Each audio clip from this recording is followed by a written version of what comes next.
You didn't do that shit. You said, you fucking with my son. Oh, I wasn't. Let's talk about you. Let's talk about you. Wasn't about your son. I know he's number 55. I know he got work to do. Woo. I believe that he got potential. Yeah. I believe that he got the potential to go pro. I truly believe that. It's going to be tough, but I think he can pull it off. And by the way, I'm rooting for him. I ain't rooting against nobody. But I'm talking about your ass. You did this. You the one that had us as reporters, as a league, as an NBA franchise. All of us got to sit back and be quiet and capitulate to your shit. Come on now. You did that. And so when I see people talking, and I'm like, oh my God, can somebody... I mean, I know I got a show, and I know I got my podcast, but I'm like, goddamn, y'all, I'm fair. I don't give a fuck who it is. It's you, it's you, it's you. It don't matter who it is. Damn it, I'm just meeting you. If somebody unfair to you, I'm going to be like, that's not fair. That's not fair. But when it comes to me, everybody get crickets. That motherfucker Stephen A. on his own. That, respectfully, excuse my language, that's fucked up. I'm on my own. When number one, we know I'm right. Number two, we know the perspective that I'm coming from is real and it's authentic. Number three, he set this up. Number four, all you had to do was tell me. All right. Welcome back to Man Down Sports. As you can see from the thumbnail, we got to get into the Stephen A. Smith and Gilbert Arenas, the fiasco that happened today.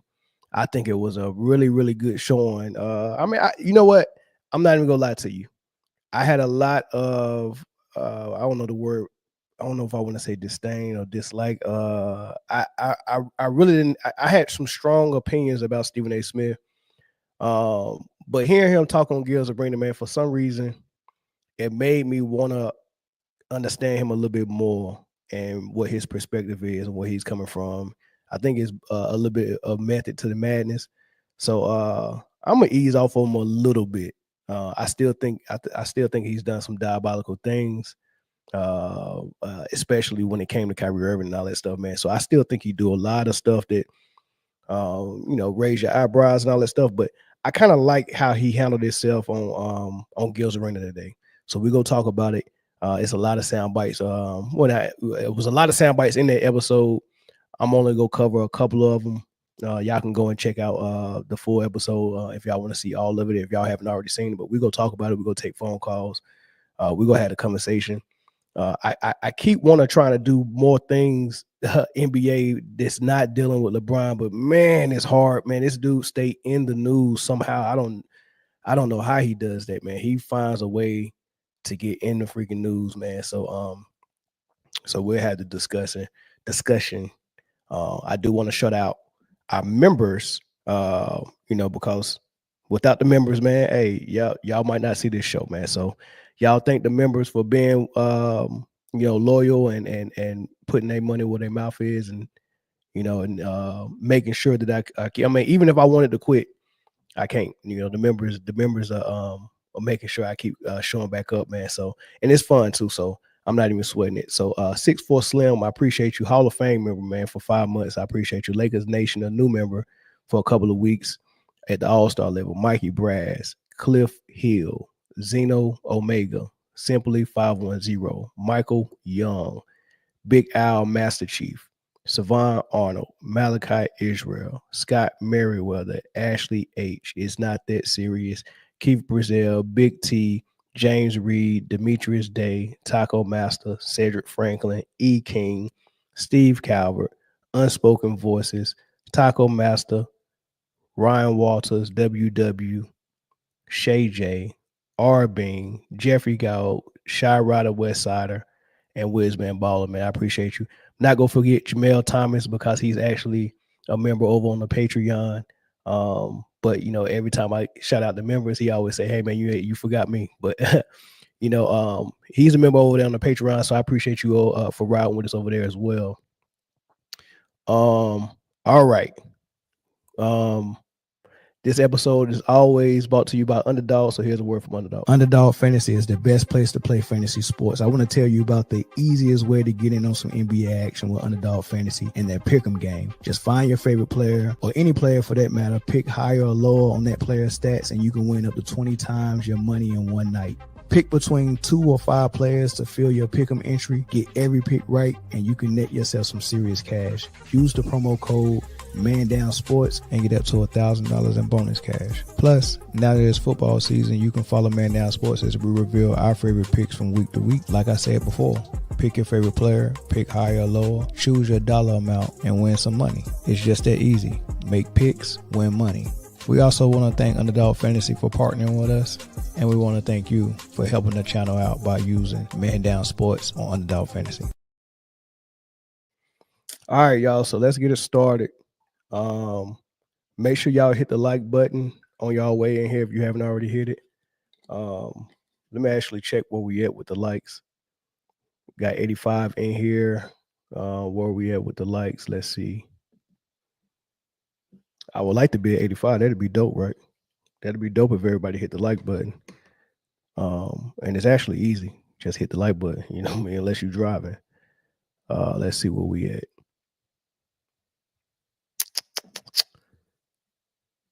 I want to start now, but man, y'all be making me check to make sure everybody hit the like button before I can even get started.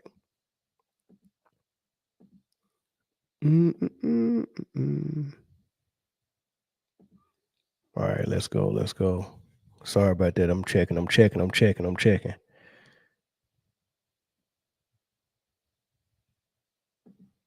Who we got? Do I got any of my moderators in here?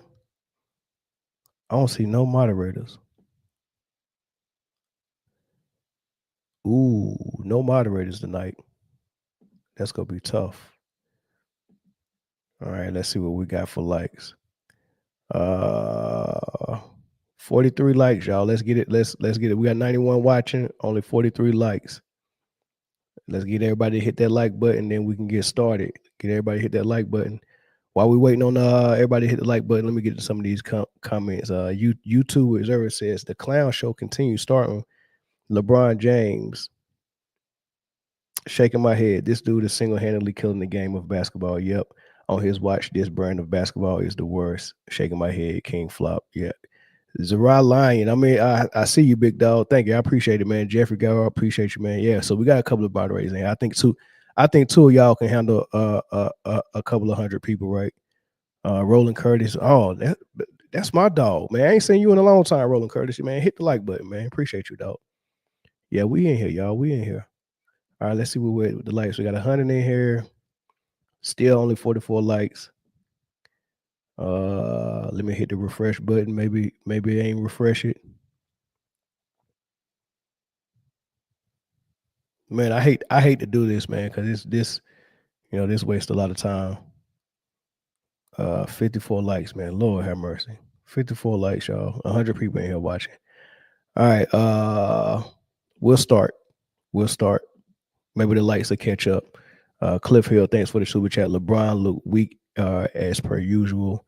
At Young Disciple, he didn't say nothing to Mr. West. Oh man. All right. So how do I want to do this? So I want to start with Stephen A. Smith came on the show. One thing I like that he said, because they had a counter on Stephen A. Smith. They was counting down the days that he'd been ducking the smoke on Gilbert Arenas. And he explained that and said that he was in the middle of his contract negotiation. And he knew that they get a little feisty on Gilbert Arenas. And there was gonna be a lot of cursing, a lot of N-words and stuff like that. He said in the middle of his contract negotiation, he didn't want to have to answer a question of him talking really spicy if it came to that. So he was like, man, I wasn't coming on Gilbert Arenas until after I finished my contract. And once that contract was announced, that was his first order of business, man, to make sure he was gonna come on there. So he said he wasn't ducking no smoke. I like the fact that he said that, right? Then they asked him just straight up, tell us what happened, right? And so this is how he started the episode. What do you make of LeBron confronting you in the aftermath of that situation? I thought it was weak. I thought it was some bullshit. But in the moment, I knew that I was listening to a father. Here's what happened. I'm represented by William Morris Endeavor. The founder of William Morris Endeavor, Ari Emanuel, had courtside seats right next to the Lakers bench. Mm. He had Larry David with him, star of Curb Your Enthusiasm. I'm sitting with them. I get there in the first quarter. I'm sitting courtside, and I stand up, and then I got my head turned. And then I turned back around, and a lot of people thought this was the end of the game or something like that. This was in the third quarter. Apparently, LeBron had walked out of the timeout, and I turn around, and he's right here in my face. He said, yo, you got to stop talking shit about my son. You got to stop fucking with my son. That's my son. That's my son. And I was like, what? He said, nah, fuck that. I said, yo, let's talk later. He's like, fuck that. Nah, fuck that. You got to stop fucking with my son. And I said, all right, dog. And he walked off. So I remember during a timeout in the first quarter, seeing Bronny. And Bronny looked over at me. And he had this sad look on his face. And I'm imagining Pop saw that shit. It hit him. Yeah.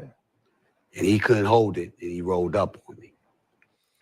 All right, so that's interesting. We kind of knew that, with the people that's trying to lip read, and then just hindsight being 2020, and then Stephen A. Smith kind of mentioning it on First Take and then on his podcast. We already discussed that. Okay, he approached him and said, pretty much, stop talking about my son, right? So that's one thing. Now let's go ahead and put a pin in that and make a note on that. He said that you're talking about my son. I don't like that. Cut it out, right? That's basically what he said, right? So we thinking, all right, I said something about his son, so I'm thinking about all the things I said about his son. I said he wasn't ready for the league. He should probably stay in the G League. He got this opportunity because his dad. These are things we're saying, and you're telling me that that's off limits or not to do it, or and you're I guess you feel disrespected because the way you approach me is the way someone would approach someone after they disrespected them. So he was really checking him. So he was going through his head trying to figure out what did he say about Bronny. Whole time it wasn't really about Bronny. We about to get to that, right? It wasn't really about Bronny. It was about LeBron himself. Stephen A. Smith said something that offended LeBron about LeBron, not about his son. He just made it seem like it was his son because more people would understand that and kind of back him. But at the end of the day, your son is in the league. I cover the league. I have to speak on these things. It's my job, right? So I can't let everything fly. I have to speak on some things because it's my job, right? But he approached him about that, but we about to find out that it really wasn't about Bronny, his son. It was about LeBron, the dad. He was personally offended by him saying, as a father, X, Y, and Z. X, Y, and Z probably wasn't that bad, but putting the precursor of as a father before X, Y, and Z probably offended him, right? So we go get to that. But I want to point out also Stephen A. Smith said that he was on the sideline and Bronny looked at him and had a sad look on his face, and he think that may have triggered LeBron to okay, I'm gonna finally say something, man, because this dude, this dude got my son all in his head. I'm gonna say something. I need to protect him. I need to get these wolves off of him. You know what I mean? And this is the thing I want to say. This is the thing I want to say. LeBron is treating. So we've all heard players in every sport, not every sport, but football and basketball. I heard them say, I'm going to war, or I'm going to battle, or these are the guys I'm going to fight with. These are the guys I'm going to battle with. A lot of times they use Army, Marine, Navy, military analogies and military terminology to kind of describe how they are with their team and how they approach going to go compete against another team. They speak of it as like a battle. They speak of it as a war. They speak of it, all types of things, right? So the battlefield of the NBA consists of so many ways that you can be attacked, right? As a player, you got people that you're competing against They really want to come and take your head off. They really want to come and dominate you. You got teammates that you're competing with for a roster spot. They're coming to battle with you at practice, at training camp, right? If you get hurt and I'm your backup and I go in there, I'm trying to make sure that I never go back to the bench and you never get back on these starting minutes, right? So you're constantly battling, constantly mentally at some type of war, constantly competing. It's a battlefield. And then you got the battlefield of what the media is. They're throwing darts as well. So you got your opposition, you got your teammates, and you got the media all in that battlefield. And you're going to be subjected to all of those darts that they got to throw at you. What LeBron James did with his son is he treated the battlefield that he's been in for 20 years. So he knows all the stuff that he's had to battle against as far as the competition in the league from oppositions, the competition in the league amongst his peers that he is in the same organization with, and the media. Everything they got to say, all the darts they're going to throw you with. But in LeBron's head, that battlefield doesn't exist for his son for some reason. He felt like that battlefield was supposed to be his backyard. He felt like that I'm LeBron James and the NBA is my backyard. I run this. This is my backyard. My rules apply, right? So I should be able to get my son in this league by any means necessary. And all the darts that can come from the media, from his competition, from his peers, are not supposed to touch him. He's exempt from all of that because the battlefield is not a battlefield to him. It's a playground, right? He said, I just want to hear my name called. Does it matter if your name was called for real or does it matter if we just faked it? Like, you get what I'm saying? Like, you want to hear it that bad that it's not even real? I just want to hear my name called, but my dad made it happen. That's not a real name call. You didn't earn that name call. So how does it feel great to you? You get what I'm saying? How does that feel great to you where you cry when it's fake?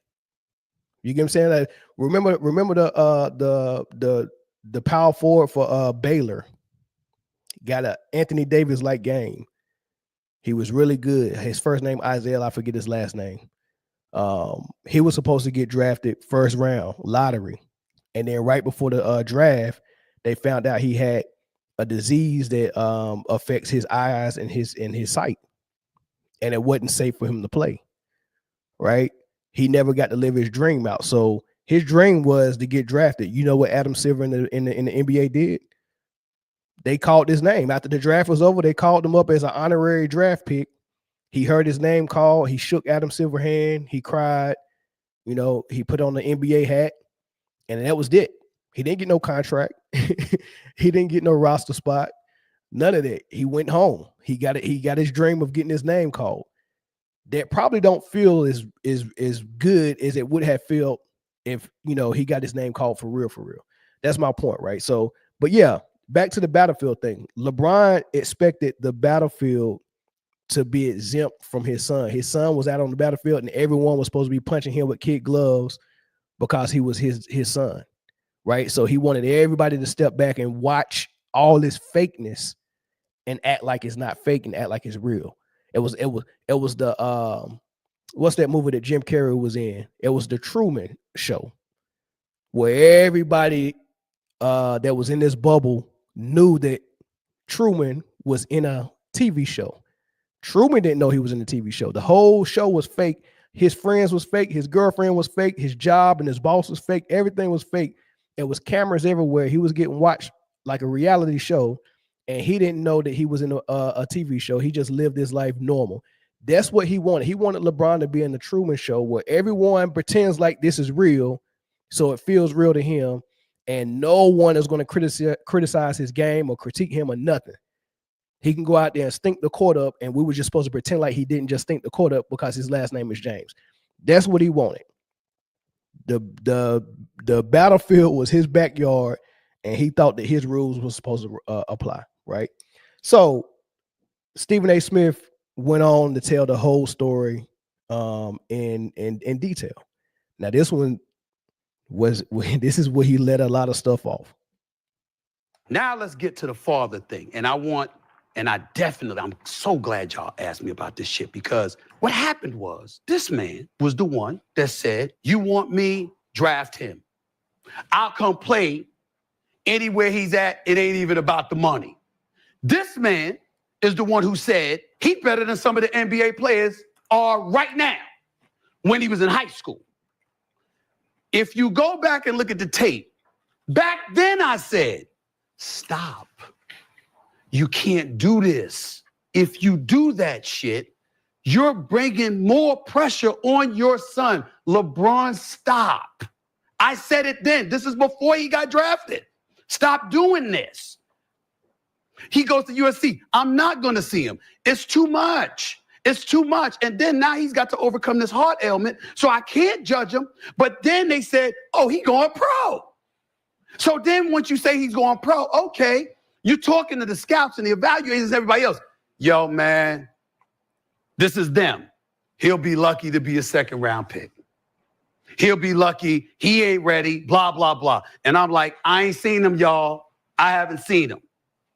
Then all of a sudden, Rich Paul and others at Clutch, and then the story headlines follow. Boston might be interested. Golden State might be interested. Phoenix might be interested. Clippers might be. You start hearing all of this, and you're like, this could be true, or this could be them wielding their magic to make it look such a way. I say nothing. He gets drafted by the Lakers, which everybody knew was going to happen because, the skids were greased, and he gets drafted. I still say nothing. He goes into the pro. It's opening night. Now, remember, most cats talk about the league. I cover it. What I mean by that is that you can give your opinion. You might not be on the phone with the commissioner. You might not be on the phone with the executive VP. You might not be on the phone with other people that work in these offices. I am. So because of that, I'm hearing all of this. Yeah, we just going to go along with it. Opening night I'm talking about. Opening night. Him, Bron. We just going to go along with it. Or you hearing the Lakers are just going along with it. You're hearing this stuff. Now, I'm not saying they told me that, meaning the commissioner or Jeannie Buss, but I'm saying you're hearing that from those organizations. So I'm getting all of this. I still say nothing. I'm at Crypto.com Arena. I'm one of those cats standing there. Staples Center. Ken Griffey, Senior and Junior, who all-stars, Hall of Famer, and Ken Griffey Jr.'s case, they got them there. And again, I've been covering it for 30 years, not NBA, sports. You understand? So how you think it's all looking to me? It's a little bit too choreographed. But I'm still... I'm still like this. Congratulations. You know what I'm saying? Because I'm thinking, let's have this moment because LeBron deserves it. But the one thing I did say was that one game right there is the moment. Now you got to go to the G League and earn your stripes. Instead, he's playing and playing and playing and I'm getting stats, and he go against Philly. They put him in the first quarter, and Tyrese and them gave it to him. And then they plaster on SportsCenter 0.3 points, 0.3 rebounds, 0.4 assists, blah, blah, blah. And I said, damn. Why? Because I'm like, now I can't ignore it. Because how am I doing my job? If now you put me in a position where because they put the stats up, everyone is blowing it up. They're putting it on all their social media pages. And it's like, how do all of that's happening? But Stephen A. Smith got nothing to say. I can't get away with it no more. So I go on the air and I say the same thing I said over the summer. Yo, LeBron, if we see this, you're his dad and you're a basketball savant. You must see this. Don't do this. Because you're putting him under such a microscope. It's going to be too much for him to overcome. Give him a chance. So that's what I said. How many?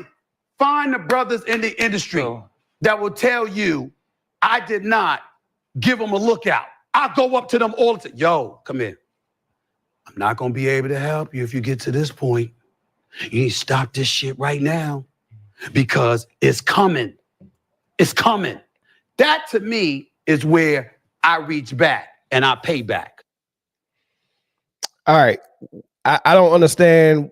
I mean, where is anything he said that was wrong? He's explaining the whole thing. He's explaining, okay, when this thing first started, I never went to go and scout or went and watch Bronny play in high school. I never went and watched him play at USC.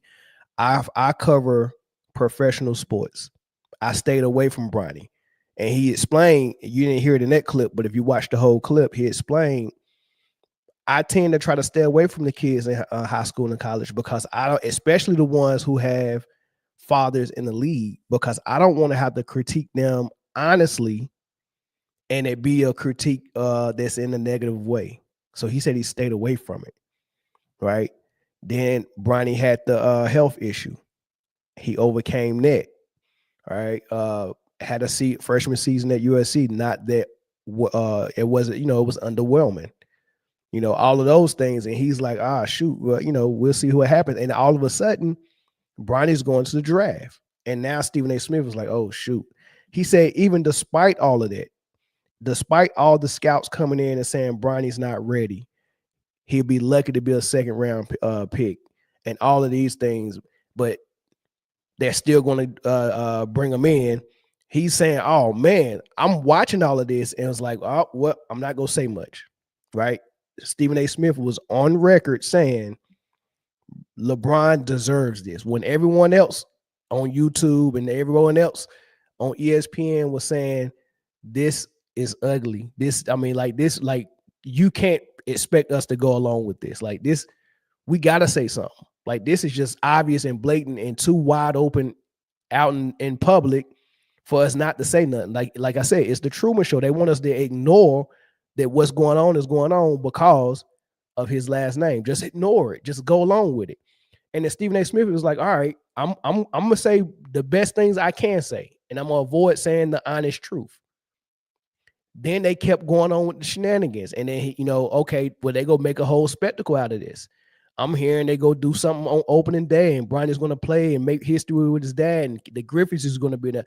And he's hearing in circles that the Lakers are going, and the Lakers and the NBA is going to go along with it. Hey, look, we're just going to go along with it.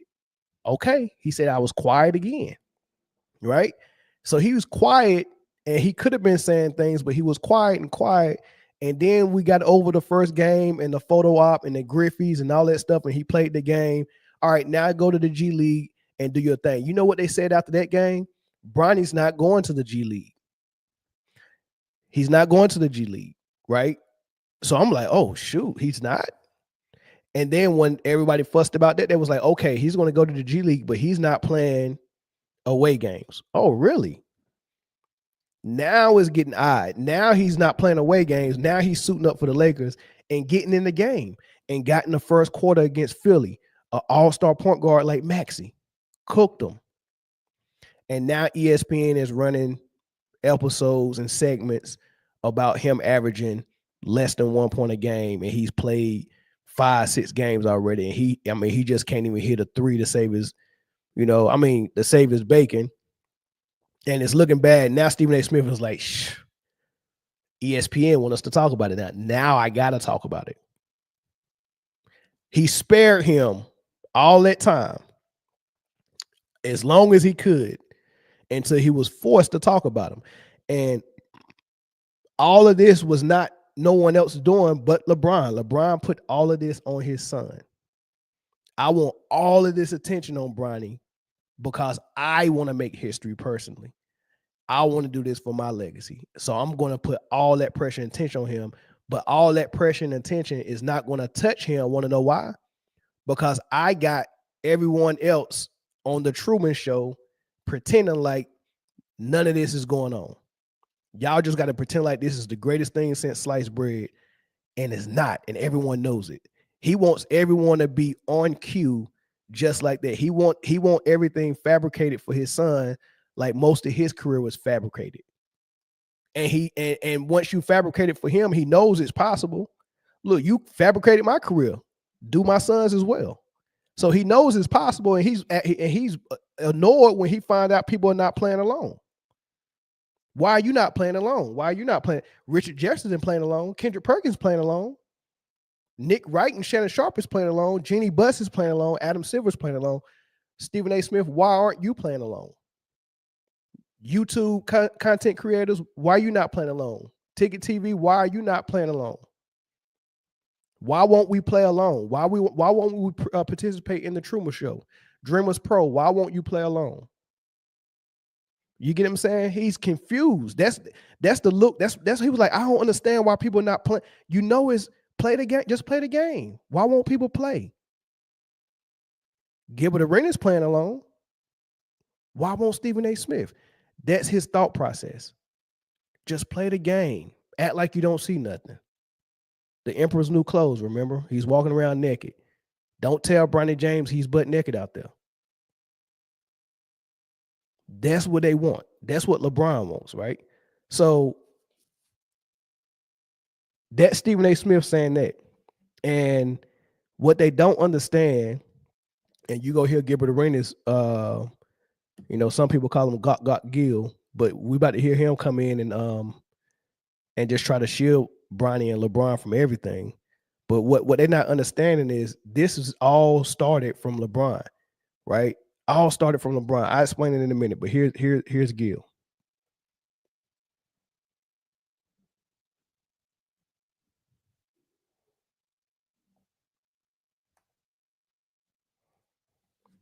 Oh, is that soundbite not playing?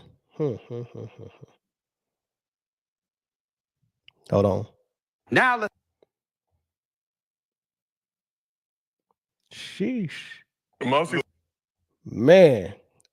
All right, so that was not gonna play. Oh, let me see if I can fix it. I don't know what's going on with that one.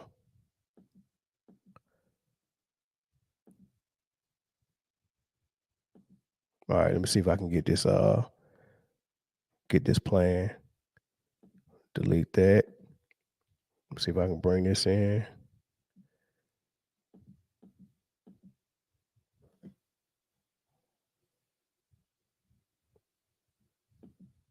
Okay, yeah.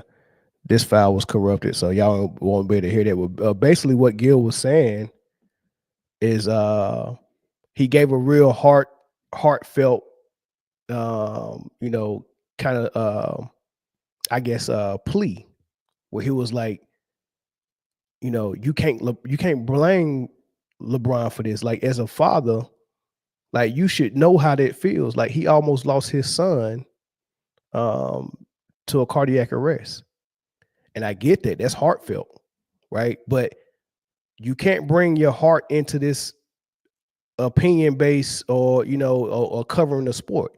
You can't let your heart say, well, let's pretend like we don't see what we see, because I feel for him, right? And he talked about how, man, this, he almost lost his son. So you can't blame him for saying, I'm not going to go a whole nother year without being side by side with my son. I'm playing with him.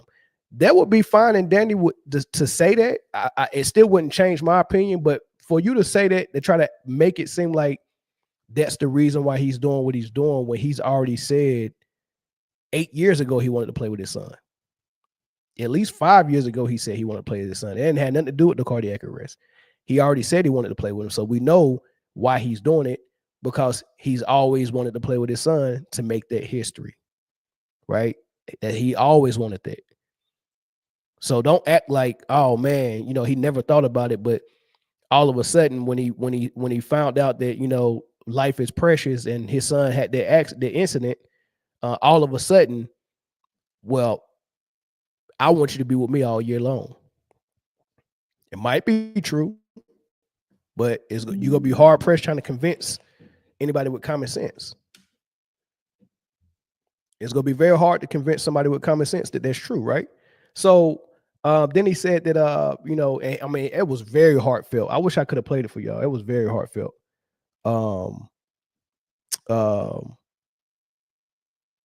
he also said that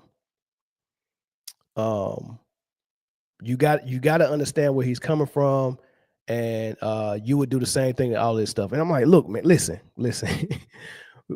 Hold back on the crocodile tears and all that stuff. None of that. You cannot bring all that stuff up and expect people to just back off of a professional athlete and not critique him. Then he said he was a 55th pick. He's always saying that he's a 55th pick. Don't you think it's whack that you give a 55th pick this type of critique and this type of attention when you don't even give that attention to the other players that was drafted in the first round or the players that was drafted after him? And I'm like, that's a weak argument, because this is science. Every action has an equal and opposite reaction.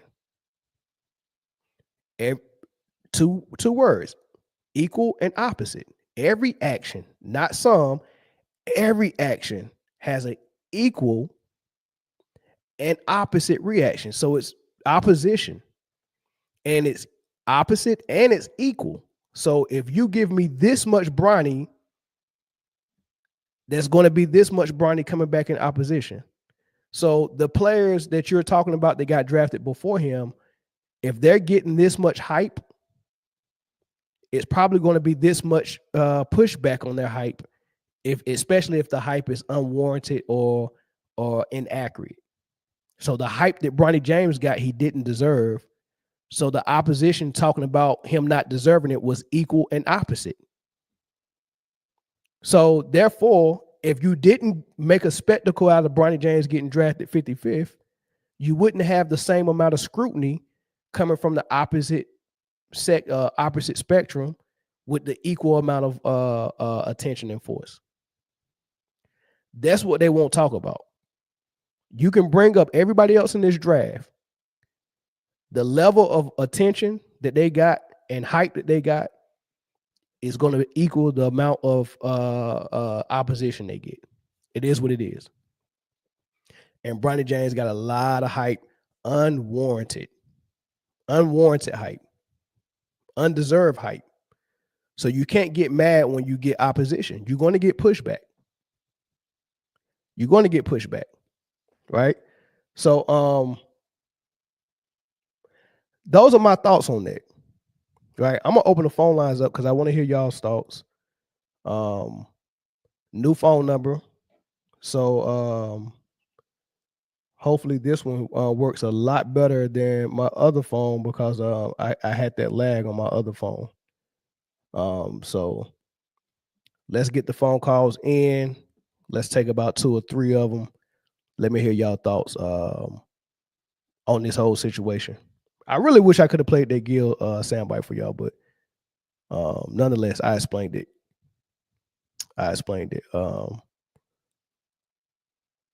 Young Disciple said he's not the first person to get that contract. I don't know what you're talking about. He's not the first person to get that contract. I don't know what you're talking about. I didn't even mention all of that. What I mentioned is every action has an equal and opposite reaction. That's why he's getting the pushback that he's getting, because he got that hype on the other end. Right? Phone lines is open, 442-288-9352. Let me make sure I put that number in right.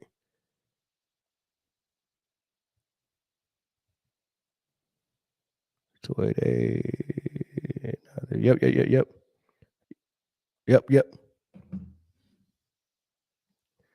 Call in. I guess everybody sleep tonight, huh?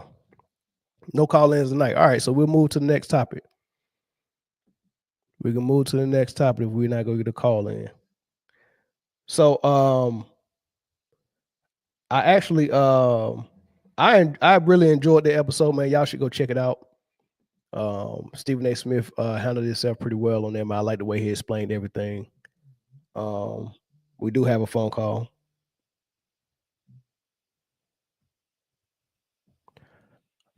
Caller from, is this Chicago?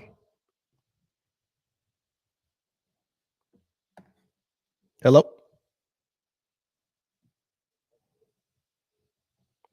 Hold on, let me see if I can get this test.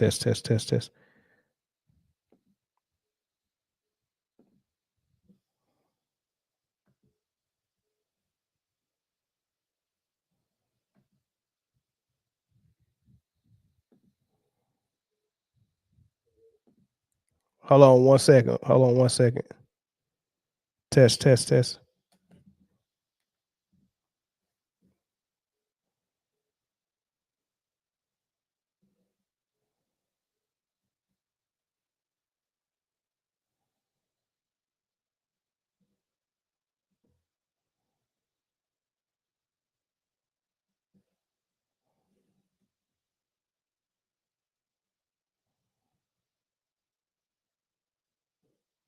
Hello?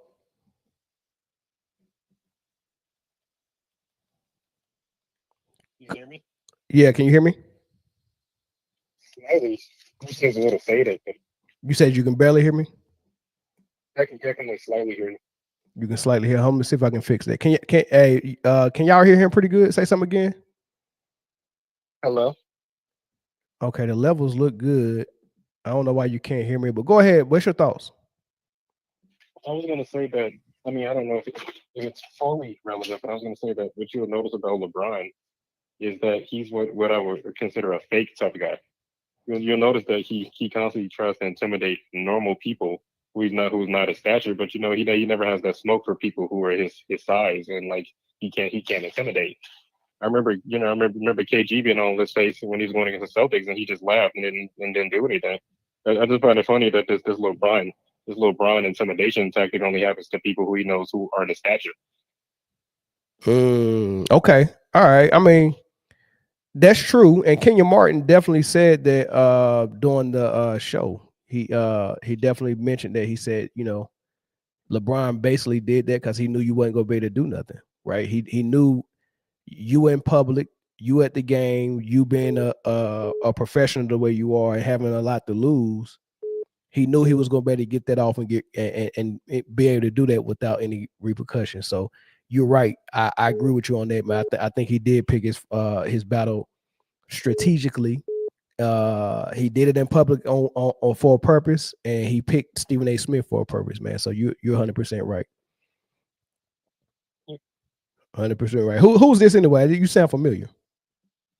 X-Man, I haven't been on your show in a while. Bro, I ain't heard from you in a while. Where you been, man? I've been, my life changed this last year. I started acting. Yeah, I remember. I remember the last time I talked to you. You told me that. How that been going? It's been great. I mean, I've been in a lot of like student films, like DePaul and Columbia College. Nice. All right, man. Hey, if they're looking for extras and stuff like that, one of your let them know I'm not too far away, man. I can get down there.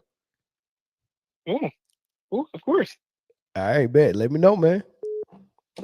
I will. All right, bro. Appreciate it. Thank you. Yep. All right, let's get one more call in.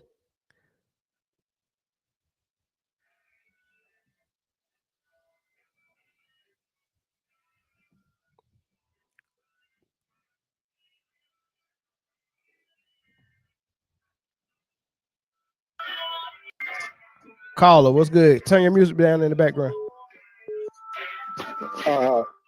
Can you hear? Hold on, let me back check because I'm at work.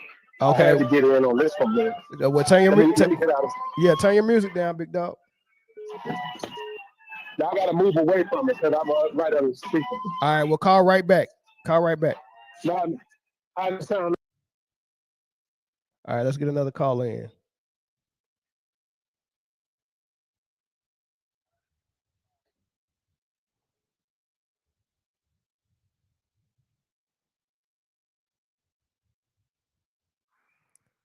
Caller, what's up? What's up? Is that a lot better? Yeah, that's a lot better. Go ahead. Yeah, I'm in Chicago, and I play ball, and I played like high level. I played with Jordan, a lot of players in the NBA that was in the NBA. For me, I'm 58, so I had never seen anything the way they did with Bronny. And then what bothered me about what LeBron did was, I'm like, why would you go to a man who been looking out for you? Stephen A.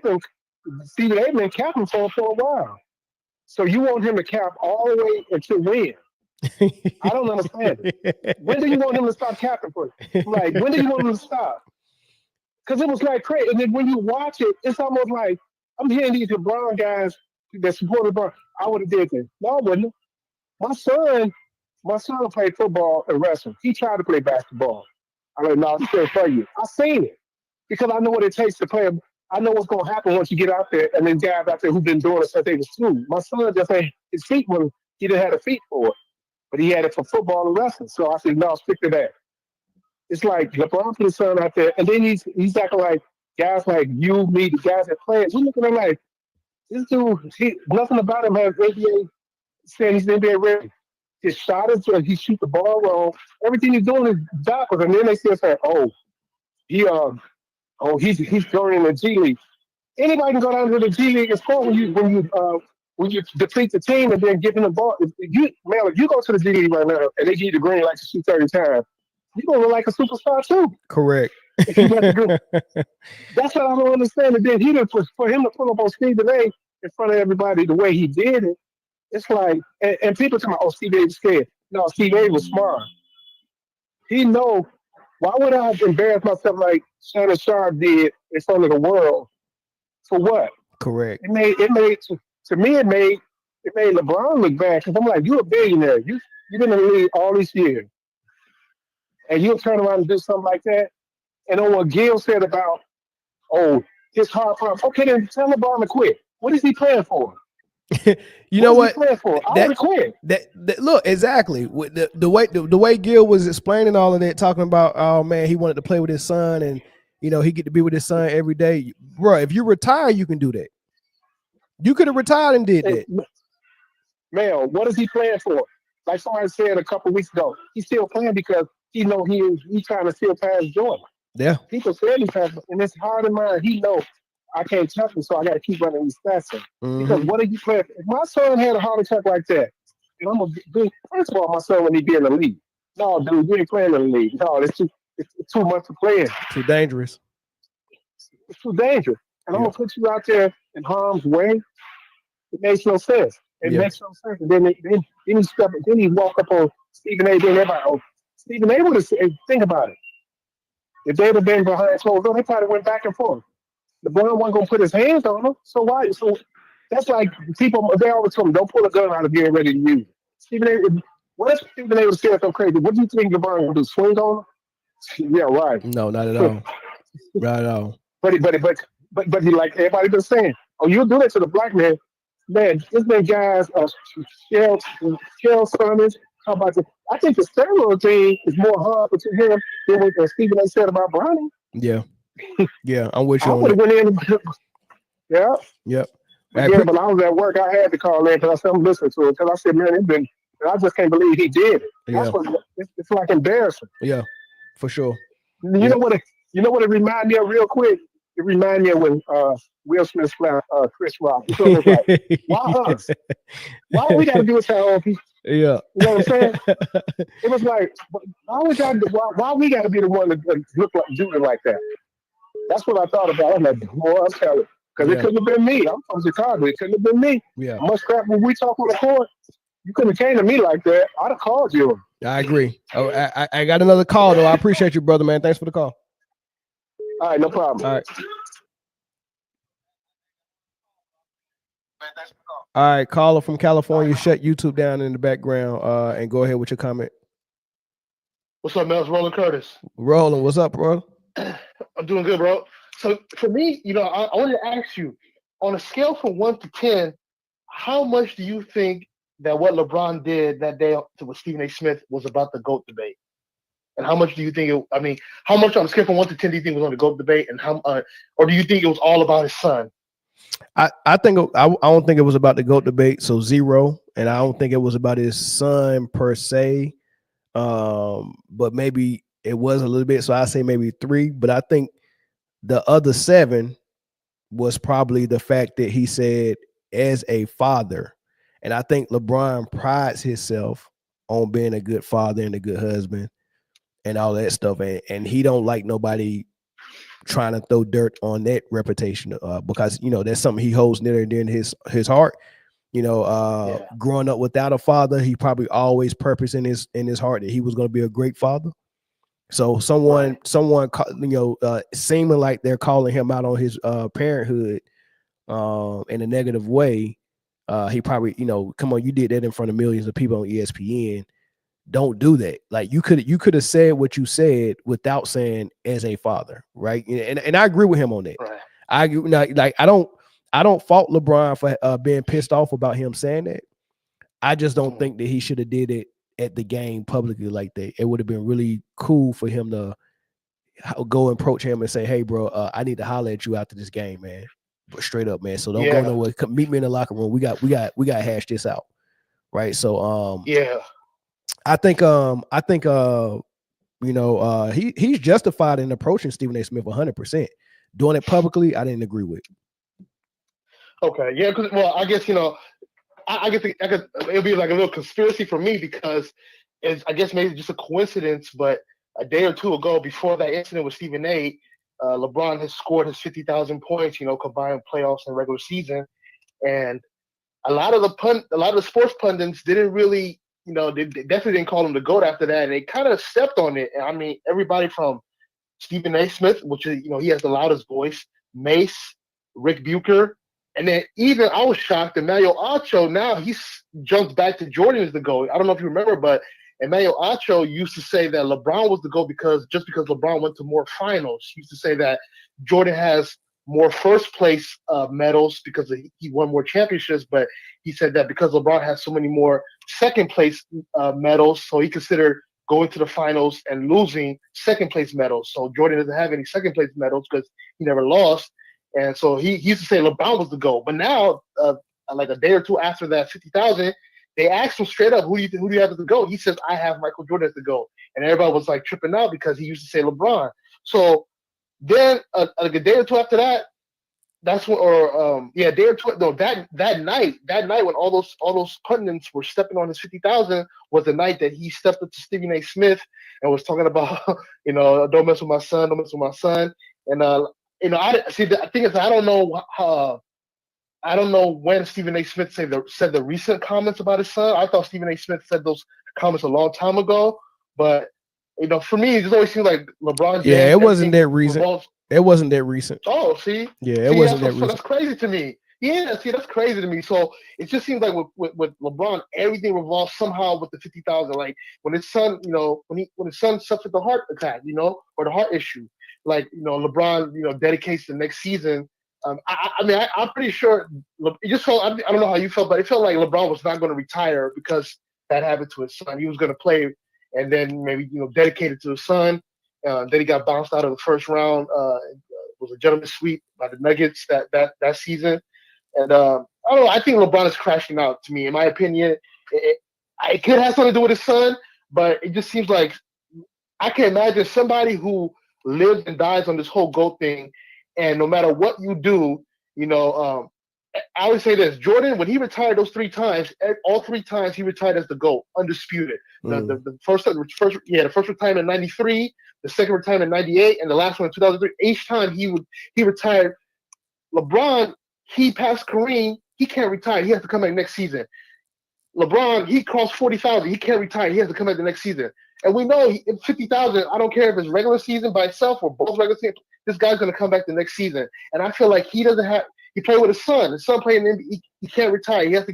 I just feel like this guy is so boxed in by this GOAT thing. No matter what he does, no matter which way he goes, he can't figure out a way for people to really see him as the GOAT. I mean, I don't trust that player poll thing because the player poll thing now says that 45% think Jordan's the GOAT and 42% think LeBron's the GOAT. But when they first did that poll in 2020, it was 73% said Michael Jordan was the GOAT and 11% said LeBron was the GOAT. And from 2020 to 2025 right now, this man has been bounced out of the first round. He's missed the playoffs. He's missed the play-in. He's been swept in the Western Conference Finals, and then he got gentleman swept last year. So I don't see how this man can have one of the worst 4 to 5 years after winning a bubble championship, and then all of a sudden the voting for you goes up. I mean, yeah, he has all the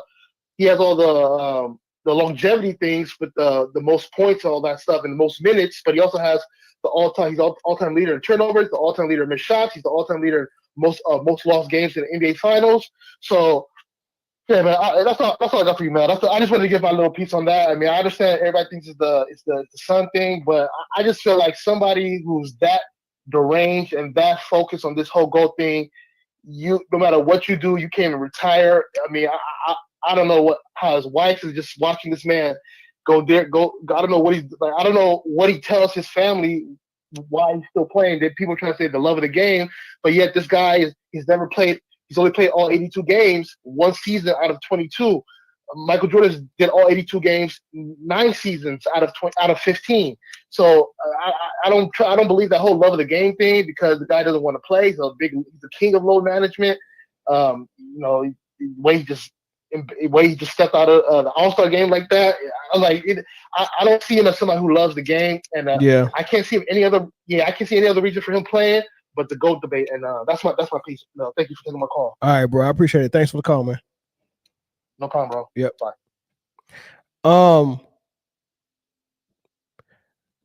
I appreciate all the calls, y'all. We're gonna move to the next topic. If we're not gonna get anything else. So now this next segment, y'all, this was something that happened last week, right? And it was on Gilbert Arenas podcast again. I thought this was cool, a cool little conversation, but it was very interesting how this conversation went about. So they got an email from one of their listeners, and they asked them a question: who had the toughest road to winning a ring? Right. And so and they asked between Mike, Kobe, and LeBron. And how I look at that is pick the hardest ring for all of them, which one was the toughest. Right. And in my opinion, the 2009-2010 ring that Kobe got against the Celtics might be the tougher ring between the three of them. You know, I think the toughest ring for LeBron, well, you can't take none of his super team rings. So Miami is out of the question. The bubble ring, I think LeBron said that was the toughest ring of all time. I disagree. I don't even think it's a ring. It was a tournament. It's just the bubble tournament and the in-season tournament is the same thing to me. Except one is at the beginning of the season, one is at the end. So that leaves his Cleveland ring where he beat the 73-9 team, and that's the one that he said that one right there made me the GOAT. And I think that was 2015, 2016. For Michael Jordan's, I don't know if he has any that was as tough as. I would have to go back and look because I didn't look that deep. I just assumed that Kobe and LeBron's might have had tougher ones because, I mean, when you're the best basketball player we ever seen, I mean, it seemed like once you got on top of the mountain, everyone was gunning to take you down. It wasn't like you was out there hunting. You know, well, you really were hunting, but everyone was hunting you because you was at the top, right? So I don't know. I would have to double check and go back and look, but for now, let's just leave it to Kobe and LeBron. I think Kobe's was tougher, right?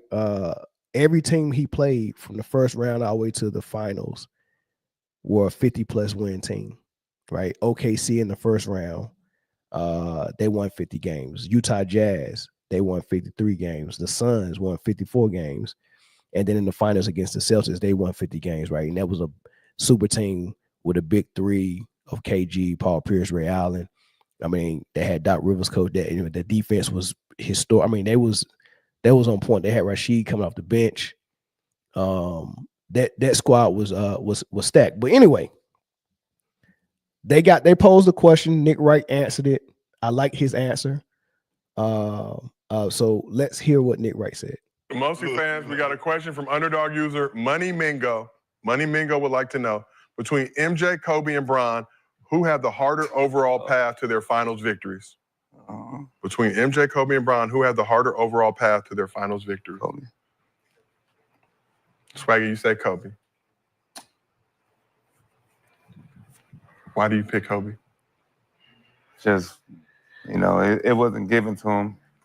He had to take what he was given. Had the pressure of playing with somebody that was dominant, but when the game was on the line, you know where the ball was going to, and he had to get it done.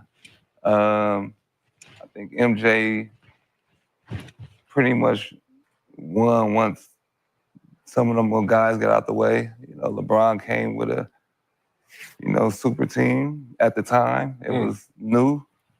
And he lost the goddamn Dirk Nowitzki by himself, so I can't do that, Shaq and Kobe. Hey, that was well said. I'm gonna go. That was well said. I'm gonna go. Well said. I ain't Very expect well that from you. That was nice. That's exactly what I've been talking about. So you said who has the path to get to a championship? I'm gonna say LeBron James because it was already his rookie year. They was already on him. Wait, are we Like talking the first about day he got That to don't the make no league? sense, or a Brandon. year? No, we're talking about his whole coming into the All the league. Who had the championships. harder path to get to finals? Finals victories. I think LeBron just As a reminder, LeBron did defeat the 73-9 Warriors in the most thrilling NBA Finals in NBA history, down How about 3-1. He took that weak ass Cleveland team to the finals. What weekend Cleveland team? They lost though, with Brandon. Boo Boo? We talking about the Yeah, ones yeah. that won. Yeah. The rings they won. 30 stats. Boo Gibson? Boogie Gibson. Play against Tim Duncan and them. I mean, come on. Did not win a game, but they tried very hard too. There's no other rookie. There's no other rookie or no other guy that's came into the league that's had more. But we're talking finals victories. I know, but I'm just saying, just to get to the finals or even win one. Don't try to change the We're subject. talking about finals victories. So who had the harder overall path to their finals victories? Since he between got MJ, to the Kobe, and league, Bron? his path. That sounds like Win. a singular thing. Finals victories with So it's They like all victories. won. So all IES. of their championships. the plural. Jordan obviously So 6-0 in the easy. NBA This is 8 in a Finals. row. I mean, Why don't LeBron bring has up 8 the in a row. stats and all this shit? This is I mean, LeBron went to 8 straight finals. Jesus. No, we're talking about just the win. So One more time, four, Win. All that, but all that, five. but all Just that. win. I know, Just but to all win. that against I'm the hardest going every year the though. team you're going up against. I'm going every year though. 70, Who are Every you? year. Who are you? I don't get no rest. In the finals, who are you going against? Ass, though. In the finals, who are you going up against? 73-9 Warriors. A very spirited Heat squad But that's 1 year. playing in the We're bubble. talking about Victories. you're talking about victory. Like So winning the other- all your All of your victories in the finals, right? That's who has the two in Miami, A very gritty the two Thunder in squad. Miami, the one in Cleveland, and Just the the one in. retirement. Calculate So the those toughness of those finals games Very gritty Thunder squad. compared to a Kobe Multiple Bryant MVPs on that. 50-win team seasons in the finals and Boston Celtics and the KG and the, He picking Kobe. Oh, okay. there's nobody else to pick. Picking LeBron. All right, so you heard it. Brendan Jennings picked LeBron for the dumbest reason. He didn't even answer the question. He said because he came in as a rookie and had pressure on him. That had nothing to do with the question. The question is who had the tougher path to getting a ring. So that means the rings that they got, what's the toughest path out of the three, right? And I'm taking the GOAT out of it and just leaving it at Kobe and LeBron. Like I said, 57 win Lakers team. His co-stars, Kobe Bryant's co-stars, was Paul Gasol. He averaged 19.6 points in the playoffs. Ron Artest, he averaged 11.2 points in the playoffs. And Lamar Odom, who averaged 9.7 points in the playoffs. So he got a 20 point per game score, 11 and a 10. Those were his three co-stars and role players, right? Or his top three co-star and role players.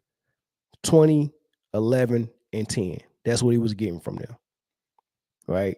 And he had to go and take down OKC Thunder, 50-win team, Utah Jazz, 53-win team, Phoenix Suns, 54 wins, and the Boston Big Three in the finals. That went 7 games. That was a tough series, right? I think that was very hard with lesser help, if you want to say that, or not a lot of scoring help, not an explosion of scoring, not a guy that's demanding a double team, right? That makes it tough. If you're playing with a guy and you're the only one that can get a double team, like when he played with Shaq, when Shaq had him as a co-star, Shaq would demand a double team, But if you give the ball to Kobe, Kobe demands a double team as well. Because when I beat you off the dribble, you got to help. And I can find Shaq lob. I can find Brian Shaw, Ron Harper for the threes, Glenn Rice, all that stuff. Right. So you got two guys that can draw a double team, two guys the offense can run through. Right. Powell could get the ball in the post and do a little something. I mean, he could do a lot of something. But a 20-point per game score, all right, so we'll put that on the shelf. And then you contrast that to LeBron's toughest path was when he beat the 73-9 Warriors. He also won 57 games that year. His co-star was Kyrie Irving. He averaged 25 points, 25.2 points in the playoffs. Not in the regular season. In the playoffs, he averaged 25.2. 25.2 is the type of stuff a number one would give you. Powell was given 19.6. This man was given almost 10 whole points more than Powell. Right? 10 points seem like it's not a lot. But think of it this way. Think of it this way, right? If you want to average 20 points, all you got to do is score 5 points a quarter. Right? So if I average 10 points more than you, that's like saying I played an extra 2 quarters. Like, come on, man. Let's be real. 25.2 and 19 points. Seriously, 25 that's number one work. This was a guy that was the co-star, giving 25 in the playoffs, right? Then he had a 15-point score in Kevin Love. Kevin Love was averaging 15. So Kevin Love was pretty much giving you what Gasol was giving you, and he was the number 3. Then J.R. Smith was giving you 11. He's the number 4, giving the same amount that Kobe's number 3 was given. So LeBron's number 3 is almost equaling Kobe's number 2, and LeBron's number 4 is getting more than Kobe's number 3. And if you want to go down further and look at Andrew Bynum, he gave you 8.6 points a game. Tristan Thompson was giving you 7 points. And then you got Kyrie Irving, 25 points, right? So the help would lean toward the Cavs and LeBron. LeBron had more help from the scoring output, right? Than Kobe had. Then his first round team he faced was a 44-win Detroit team. Then a 48-win Hawks team, right? Then the top team they played in the conference finals, the Raptors, 56-win Raptors team led by Kyle Lowry and DeMar DeRozan, right? Then he got to Golden State, and that's when him and Kyrie Irving exploded, and they beat the 73 win team. But this is a team led by Steph Curry, and if you actually do the side by side, that team was evenly matched with the Cavs. I mean, Kyrie Irving was giving you exactly, if not more, what Steph Curry was giving you. So once again, LeBron's number 2 was outperforming someone that was a number 1 for Golden State. He outperformed Paul Gasol as a number 2. Tremendously outperformed him, but when he got to the finals, he outperformed Steph Curry, who was the number 1 for the Warriors. And then LeBron was a bonus extra.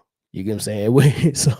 So they should have never been down 3-1. The fact they was down 3-1 just shows you how bad their offense that they run was and how good the offense that Golden State run. It wasn't the personnel. The personnel was probably, if LeBron is the baddest man on the court, the personnel, they should have easily won the personnel. If my number 2 is just as good as Steph Curry, then who go match up with LeBron for what he's putting out there, right? So they should have never been down 3-1. So in my opinion, the Lakers and Kobe Bryant, out of the 3 guys, Michael Jordan, LeBron, and Kobe, I would give the hardest path to Kobe and leave the GOAT out of it. I mean, because it's just unfair to start going through the GOAT stuff. But I would say that Kobe had the harder path, right? Now, the second part of this is Gilbert Arenas obviously knowing that the obvious answer is Kobe, reluctantly had to pick Kobe, but you know he's a LeBron guy. So instead of him just picking Kobe and just letting it go to the next segment, he had to make a fuss about it. This gets funny. No, I was just wondering, you picked Kobe. Why did you throw a shot at LeBron? What did LeBron have to do with you? I was explaining why I picked Kobe. We don't care why you got to. That's what I'm talking about. But why you got to protect LeBron? No, what I'm saying. I said something about Jordan. Why are you the LeBron protector? What is LeBron? Why are you the LeBron protector? Like he did it correctly. He just said LeBron. He don't like the way you He didn't throw a shot at nobody. He don't like the way you So did it. I gotta speak like everybody else? No, what I'm saying is I gotta say. Think about what he wants you to say. What he wants you to say. The person you picking. What if you're saying I picked Kobe Bryant because he won 5 chips? But did you just hear me say Jordan played against Otis Thorpe? So you skipped past what I said about Jordan and all the bad shit. Yeah, he did. Because you did say it. You did. You definitely said the shit because he's trying to protect. No. What he's saying is you said something positive about Jordan, but when it came to LeBron, he said Jordan played against Otis Thorpe and such and such. He was like, you say he did. He was like, those dudes were dogs, but This is exactly what I was saying yesterday. So you didn't hear me say nothing about Jordan? I don't give a fuck about you. Didn't pick Jordan. You didn't pick LeBron. So the two people I didn't pick that said something. You don't need to. Yeah, and the person I picked. That's what you talk about. He don't want you to say nothing bad about his guy. No, but I'm saying, why did they you don't just want hear the nothing LeBron bad to part? be said about him. But why did you just hear the LeBron part? What You I'm just saying is, skipped past what I said. he did the same thing. I'm picking Kobe Bryant. Good selection. That's a good selection, y'all. When I argue with you. I'm picking Kobe Bryant. The role that he had to do, right? The role that he had to do. The team left. He had to build the team that he had and win 2 more championships. I think that role was harder. That's it. But why are you focused on LeBron? Why are you saying about what I said about I was Jordan? saying yesterday. I said something negative about Jordan too, though. Why do people, when we're talking about who do you like, who do you like, why can't you just pick who you like? Why you don't even heard LeBron? Why do you have to throw Jordan was the first negative thing I said. No, you didn't. Okay. That was the second. Don't tell me what I said. That was the second. The first thing you said was, how can you go to the Finals 4? That was the last thing I said. The first thing you said. All right, you're right. You know what? You can't tell me. I don't know what I be saying. But again, I'm just here. I'm saying, why do people now, when we ask you, what do you like, why can't you just tell us what you like?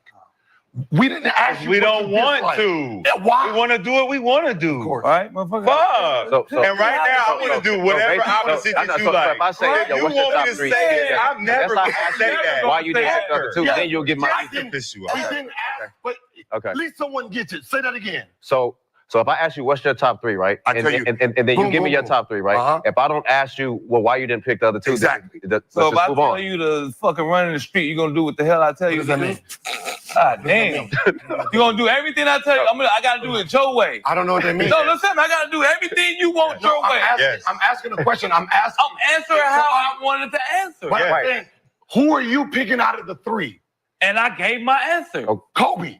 No, I don't know who I want to pick. I'm confused. What I'm saying is, why do people need to throw dirt on the people they didn't pick? Because I'm going to tell you why. We didn't ask. Yeah, but I'm telling you. But we didn't ask. Yeah, but you don't have to hear You're it. just going. You can do this. Do this when we talk. You're going. Just like, I don't want to hear why. Because we're going to say what you don't like. We're going to say, I don't want to pick him because, man, his between the legs is slow and this just looks nasty to me. But if I ask you, why did you pick one of these girls? You pick. Yeah, and I'm going to tell you why. I picked her. I don't like her. I know she got a booty dude. I'm good. If you be like, yo, I'm gonna go Kobe. My nigga, I'm good. If you go, I'm gonna go Kobe, LeBron, Jordan, right? By the time you say that, everybody else gonna have their comment. Yeah, you just name what you want. I mean, you don't tell us what you don't want. We don't. That's the whole. I mean, but people get what you want. Yeah, you get what you want by saying what you don't want. It's that, as I said, It's a Yeah, you know when those stomachs stick out more than a booty. like it's like this pre-notion of negativity on somebody you didn't pick when you don't need to. No, it's the nigga being sensitive because we say what we want to say. If we say we don't like your shoes, nigga, it don't mean go change them. But if you feel some type of way, you might just go change them because we said them shits is ugly. But all right, so Gil is slick. I'm gonna get to Gil, but let me get these super chats first. Nino Action, Jack Jackson with the $5 super chat. Mel, do you have the ability to break down simple X's and O's? I think that will take you. I think that will take you to the next level. Sound like you can. Yeah. I've done X's and O's before. As a matter of fact, I'm probably gonna show a little bit today on Luca on the last segment. So, if David Stern didn't block Lakers Chris Paul trade, would the Lakers titles be diminished? Being considered a big three, you consider Chris Paul, Kobe, and Powell a big three. If you think that's a big three and a super team, that's I mean, my definition of a super team is different from everybody else's. You got to be a superstar and you got to be a number one. A number one that has proven you can carry a franchise successfully. So has Chris Paul been that? I mean, was he the number one? Was Blake Griffin the number one? I don't know. Was he the number one in New Orleans or was it David West? I don't know. But if you think Chris Paul's a number one, like, hey, you're my number one for number one offensive option. That's how I count it. Right. But if there was a big three, let's say they were three superstars in their prime, would the rings get diminished? I don't know if we're diminishing rings. I don't know if that question is for the Miami Heat big three. If we're diminishing rings. I don't think that really correlates because Wade, Bosh, and LeBron. It's totally different than Chris Paul, Powell, and Kobe. Totally different.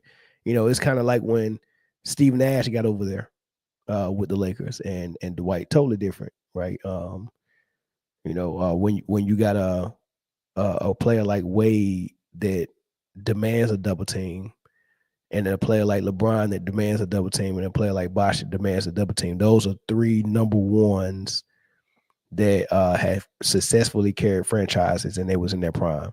I don't consider CP3 a number one. I would consider Powell a number one. So you have two number ones and then you have a all-star point guard, kind of like with the Boston Celtics when they lost Ray Allen and they was out of their prime. You had two number ones or two former number ones with KG and Paul, and then you had an all-star point guard in Rondo. Right. In Detroit, you had one number one in Rasheed Wallace, Rip, a star, not a superstar, and then Billups, an all-star point guard. So it's different when it's a point guard that's really concentrating on distributing more than they concentrated on like killing you like a Kobe or Wade would with points. It's just a lot different. But would they rings count? I mean, sure they count, but every ring has a story with them. You get what I'm saying? Like if you're someone like LeBron that wants to be compared to Michael Jordan, right? The rings you earn, the rings you go and get is going to get Wade versus Michael Jordan. Now, what Michael Jordan did is he got an all-star co-star in Scottie Pippen in the draft, groomed them up, got them ready for battle, and then they went out and got six together. Right? Now, that's like a standard because you're chasing the ghost in Chicago. So if you want to chase the ghost in Chicago, follow the blueprint, follow the standard. That's what Kobe did. Yeah, I got Shaq. I want to show y'all that I can do something with me as the number one and go get me a co-star and then go get it. But when you go out and get two co-stars, that's on the level of Wade and Bosh. Well, that's the difference of Usain Bolt running a 9.5 in the 100-meter race, and then you saying I'm going to run a 9.5, but I'm going to shorten the 100 to about 90 meters. You didn't do the same thing. You ran a whole different race. You ran based on a different standard, right? So if you want to impress someone and you want to impress them more than the guy that you're chasing, do it the way he did it, and then we can look at it like that. You get what I'm saying? Like, oh man, I passed Michael Jordan in scoring. Did you do it in the amount of years that he did it in? Right? Did you do it in 15 years or did you do it in 16 years or 17 years? You get what I'm saying? So you got to think about that stuff. All right. But so let's get to Gilbert Arenas. Right? Gilbert Arenas.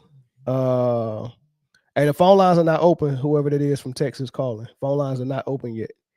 So Gilbert Arenas is slick, right? Because first of all, he's mad and annoyed that that they're just talking about LeBron. Period. They asked the question, who had the tougher path? Nick.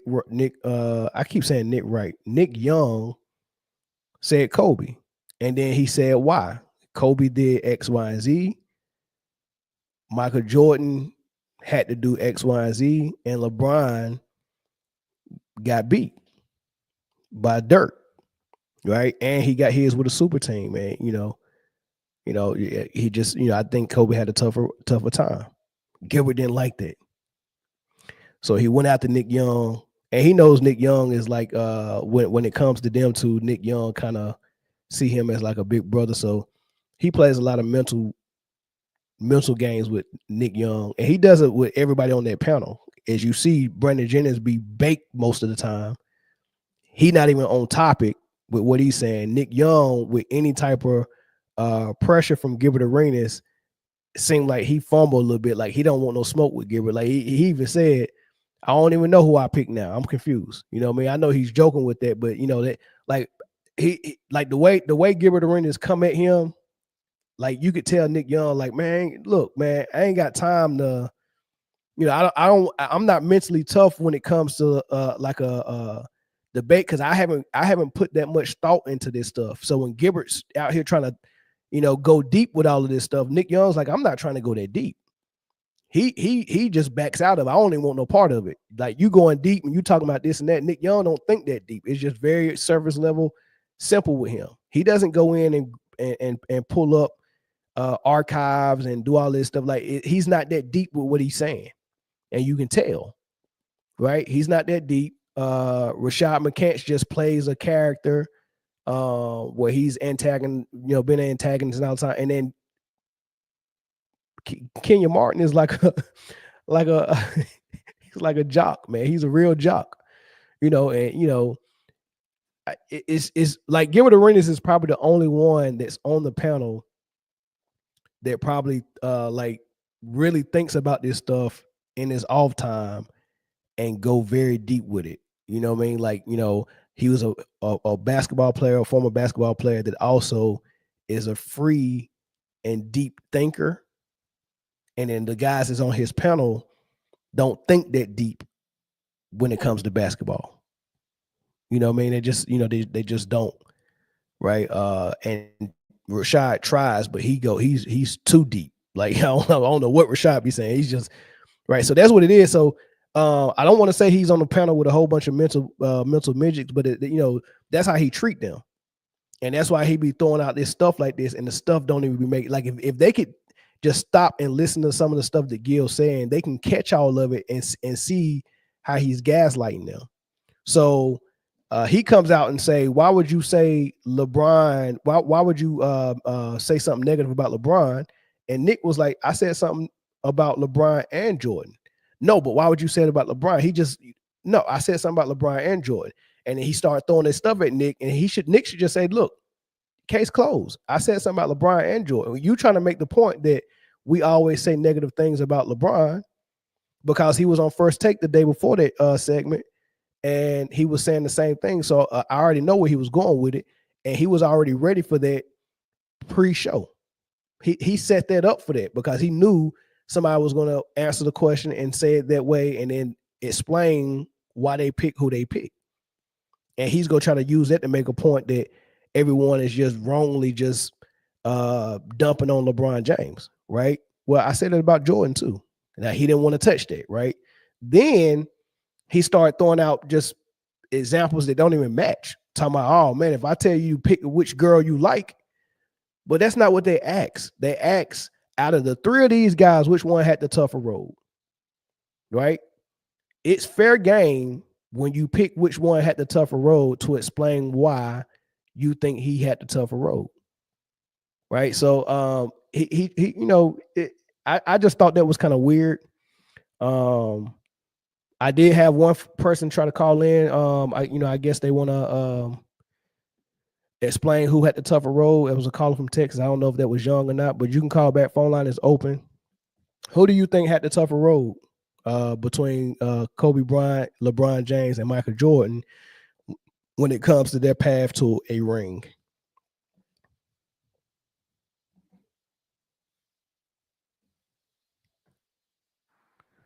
Caller from Houston, what's up? Hey, what's up, bro? What's good? Who had the tougher road, bro?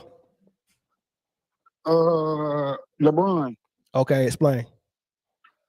Because you taking just like victories or like that's what I'm saying. Like are you just using the times because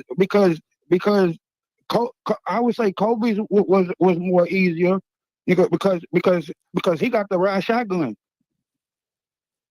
Well, we talk about which one had the tougher road to a ring. So I think his 2000. So you talk about when they was you saying when they was the lead dog then? That's what you're trying to say? His 2000. What I'm saying is I think Kobe's 2009, 2010 ring was the toughest one out of the three. Out of the three players. Which ring did LeBron get that was tougher than 2009, 2010 for Kobe? 2016. All right, explain why. Oh, he came back from 3-1. Well, that's just one series. So what about the other series? Yeah, but you saying who had the tougher road? Like in 09, what's the playoff series that Kobe had? Like, because he didn't beat the Celtics to 2010. Correct. 2009, 2010. So which one you saying? 2009, 2010. So you saying 2010? With the 2010 ring. So 2009. When they played Boston. Right. Mm-hmm. Yeah. Okay. So who was they other playoff series they had? Like who was their opponent? First round was OKC. They won 50 games that year. Second round was Utah. They won 53 games that year.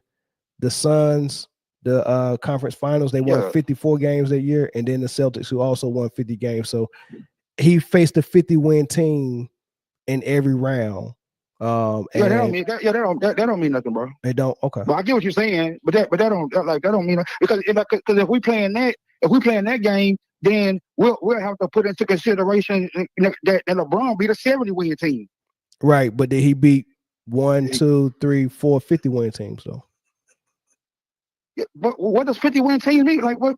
Like that's what I'm saying. I'm saying to you, what does a 50-win team? Like that doesn't equate to a great team. That means that those teams were very good and very legit, led by Durant, Boozer, and Deron Williams and AK-47, Nash, and that offense that had Joe Johnson, Dagon, Q Richardson, Amada Stoudemire, and then the Boston Big Three. So here's my point.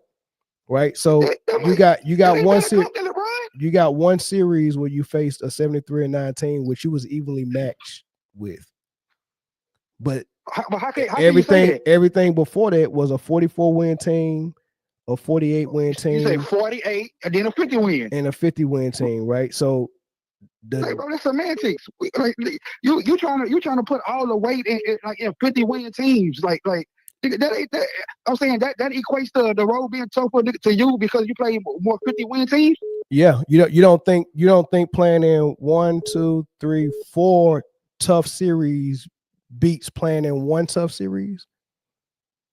I'm saying, bro, you judging by 50-win teams. No, but right? answer the question though. Do you think playing in 4 tough series I don't think better than playing in one tough series? Bro, I don't think there was 4 tough series. So you think those series was OKC easy? was the number 8 seed. So you think those Durant and oh boy, bro, they was young as hell. Like that wasn't a hard series, bro. I'm glad you said. Utah? I'm glad you said that. So you said Durant and his team was young. So when LeBron beat him with a super team, was Durant young then? LeBron beat him 2 years later. Was they not young? Bro, they in the finals. Was they not young? And what you gotta take into consideration is the teams, nigga, they beat on the way. Nigga, they beat Kobe. Was they not young when they beat him with a super team? Bro, no. They weren't young. Okay, all right. So what's young to you? What age? Oh no. What age is young? Nigga, KD won MVP. Like, what you talking about? What age is young? You said what? What age is young? Bro, when people say young team, bro, people like it ain't just age, bro. It's nucleus. It's how long they been playing together. Nigga, like all those things, nigga, come into consideration, bro. It ain't just age, bro. So let's back up. Let's just do the simple math.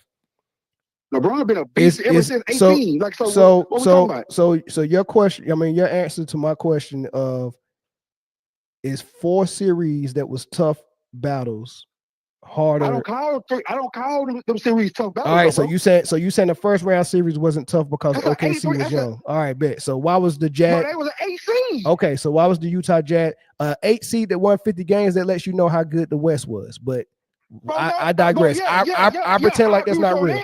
I pretend like that's not real. So the second round. I agree with you. Bro, hold on, stop. No. The second round. The conference is better. The second round, Utah Jazz. Why was that easy? Utah? Yeah, why was it easy? Bro, you talking about Dan Williams and Carlos Boozer? Yeah. Why was it easy? Bro, I'm saying, when was they a great team? Okay. I'm glad you said that. The year they won 53 games. So listen. So they was a great team. All right. So let me ask you this: was the Hawks a great team when the Cavs? I was just going to ask you that. I was just about to ask you that. I'm asking. Atlanta Hawks the 60 win. Was they a great team to you? No. The year. No. You talking about the 2015-2016 season when they won 48 games. Was the Hawks a second round challenge? I'm saying we're gonna do this with your logic. No, we're gonna do this with your logic. So hold on. We're gonna do this with your logic. So the OKC Thunder was too young, so that was easy. The Jazz wasn't a great team. I didn't say it was easy for a second round. All right, let's do round by round. I'm gonna simplify it for you. OKC, you can't, nigga, that shit don't work with me, bro. OKC in the first round and Detroit in the first round. Which one was tougher? The 2009-2010 OKC Thunder and the 2015-2016 Detroit Pistons that won 44 games. Which one was a tougher first round matchup? Say that again. You say the 2010 OKC Thunder and the 2016 Detroit Pistons.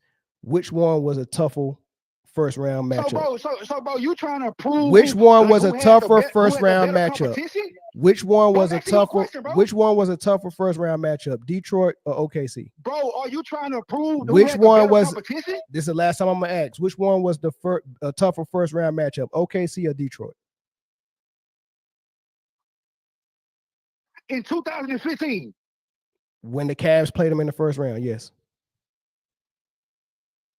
Bro, I don't remember that Piston team. Of course you don't. All right, second round. OKC. Thank you. So check. So hold on. So check for the Lakers. Second round, Utah Jazz team that won 53, led by Deron Williams, Carlos Boozer, and coached by Jared Sloan, versus the second round Atlanta Hawks that won 48 games. Which one was a tougher second round matchup? Who's on that Atlanta Hawks team? Look it up. No, I'm asking. I'm really asking. The best player they ever had when they was making that run was Joe Johnson. So they led by Joe Johnson. So that ain't the team that had Al Horford? You think Al Horford better than Joe Johnson? Okay, cool. No, I'm asking you. I'm saying is that the team? I'm saying that Atlanta Hawks team have Al Horford on it. That's what I'm trying to remember the 2016 team. That's what I'm saying. Al Horford was on that team. They had Al Horford. They had Kyle Korver. Yeah, I'm going with Atlanta. You going to Atlanta? Al Horford and as a matter of fact, hold on, let me look. Yes. Let me see if they had Joe Johnson. ISO Joe, yes. I'm going. Yes. No, they didn't have. They didn't. No. They didn't have ISO Joe that year. They had. It was led by Jeff T. You just said that. I was wrong. Okay. Who did they have, bro? They had Jeff T, Paul Millsap, Al Horford, Kurt Heinrich. Paul Millsap. I'm still going to Atlanta. You going with Atlanta? All right. So let me look up. So I'm going with Utah. I'm going with the team that won 53 games. Bro, in the West. Hey, regular season wins, bro. Regular season wins, my nigga. That doesn't mean you're a great team, bro. In the West. I eat LeBron. Nigga, LeBron won 66. LeBron led a team of 66 wins, nigga, without another all-star, without another all-NBA player, without another all-defensive. Like, bro, that sometimes, bro, just like the Atlanta Hawks that year, nigga, they won 60 games. You finished? That was a great team. You finished? Go ahead. All right, so I'm going Utah on it. Third round, the conference finals. 54, the 54 win Suns or the 56 win Raptors. You want to look that roster up too? Just tell me who's on the roster, bro. So look, listen. That was Nash and Stoudemire? Of course it was. Okay, it was Nash Stoudemire. I'm taking Nash and Stoudemire. Okay. All right. So far I got the first 3 rounds tougher for the Lakers and Kobe than I got for the Cavs. You got the first 3. Right? Nigga, I got it 2-1. And then when you go to the finals and you go to this, know what you got it. You go to the 73 win team using your logic. That ain't even close. No, but hold on. Using your logic, you said that wins don't matter in the regular season, right? Wins don't matter in the regular season, correct? Bro, what's my logic? Your logic is that wins don't matter in the regular season. And then what you said? Bro. No, bro. And then what you said? That's in response to you saying 50 win teams. But I said, you saying wins in the regular season don't matter, correct? So that ain't my logic, nigga. Nigga, I'm going by your logic, nigga. So wins matter in the regular season? Yes or no? Bro, what I just said, bro? Yes or no? Do wins matter in the regular season? Bro. Like, bro, no. Make your point, yes or no? Do wins matter? Do wins matter in the regular season? Bro, I just said what I said, bro, about LeBron. So why would you ask me that question? So they do, yes. I'm saying no, I did, nigga. I'm saying, nigga, without this, you could take the wins off of it, nigga. Take the wins, nigga, out of it. Nigga. Golden State still was a far better team, nigga. The motherfucking the Boston Celtics was. Then how come they lost so many games in the playoffs? Who? Golden State. You know how many games they lost in the playoffs that year?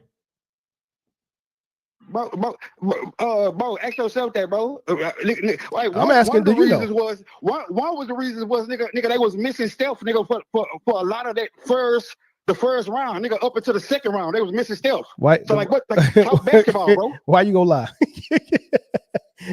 You said what? Come on, man. You serious?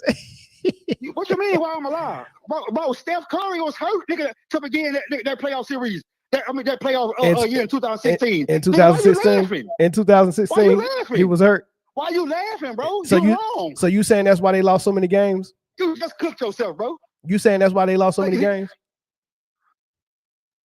That's your answer? Bro, what you mean? Is that your answer? Is that your final answer? If you're missing the MVP, if you're missing it, bro, you don't remember when Steph came back, bro? When Steph came back against Portland, when he came back and had that 30-point half, when he was saying, "I am back." In 2016, so you saying they played Portland in the playoffs in 2016?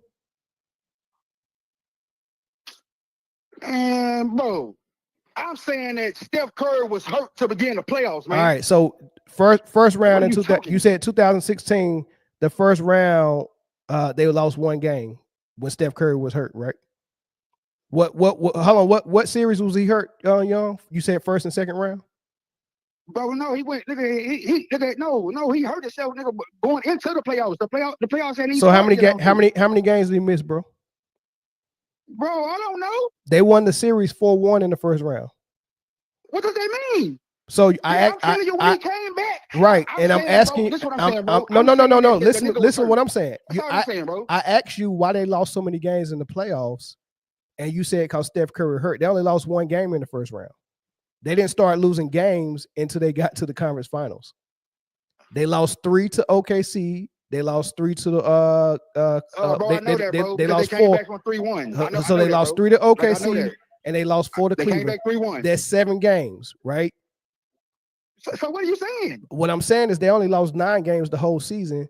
They got in the playoffs and couldn't duplicate what they was doing in the season. So what I'm asking you is why did they lose so many games in the playoffs? What the fuck does that mean? If you're saying mean? if you're saying that this team was so good, how come they lost so many games in the playoffs? How come they lost just about the same amount of games as they lost in the regular season in the playoffs? And I would contrast. I would contrast that. I would contrast that. I would juxtapose that against the Lakers team with Shaq and Kobe that only lost one game the entire playoffs. That's a real. What does that mean, bro? That's a real. That's your point. That's the sign of a really great team when they get to the playoffs and they actually are superb. What does that have to do with the 2010 Celtics? Because I'm telling you, the Celtics was on point in the playoffs. No fucking sense, Golden sense. What I tell you one thing, you cuss at me one more time, I bid you a good night. We can do that. Just because you're wrong on everything you're saying, don't mean you're gonna cuss and get away with it. Golden State wasn't a greater playoff team than the Celtics. No, they were not. Man, bro, they lost 9 games, bro. Bro, what does that mean? They lost 9 games in the playoffs. How many games did the Celtics lose in the playoffs? That's for you to go find out, big dog. Bro, you made bro. That comparison that don't make no sense, bro. You saying because they lost 9 games in the playoffs. So right? at the end of the day, how many games did the Celtics lose? At the end of the day, the Lakers beating all those 50-win teams and then beating the Celtics in the finals. And the amount of help that he didn't have a 25-point score like Kyrie Irving. So the amount of help that Kobe had with the Lakers versus the teams that he had to face. Versus the teams that he had to face, that lets me know that they had the better or the tougher road. Does coaching and defense matter? Yes, coaching and defense does matter. Yeah. Okay, so add that. He had Phil Jackson. You add it. You make your argument. Kobe had Phil Jackson. I just make my argument. What I'm saying is, okay, now go to the defense. Okay, go to the defense. Who you got? Paul Gasol? Kobe had dogs on defense, bro. Who? Name them. Bynum, Gasol. He had tougher Gasol up. You said Gasol, Bynum. Boy, you out. Hey, I give you Artest. Who else? Artest and Kobe. Who else? Remember that 2010? Artest and Kobe. Who else? Artest and Kobe. Who else? Finals, bro? Artest and Kobe. I give you that. Good defenders. Who else? No, bro. Artest and Kobe, bro. No. I'm saying Bynum was, bro. Bynum and Gasol was shutting down. Like Bynum is what he didn't have in 08. That's the reason he lost in 08. Who Gasol shut down, big dog? Garnett. Bro, Gasol outplayed Garnett in 2010, bro. He shut him down. Bro, Gasol could have been the MVP of the finals. Gasol could have. You think Gasol better than Garnett? What you mean? You saying in a vacuum? No. You think Gasol better than Kyrie?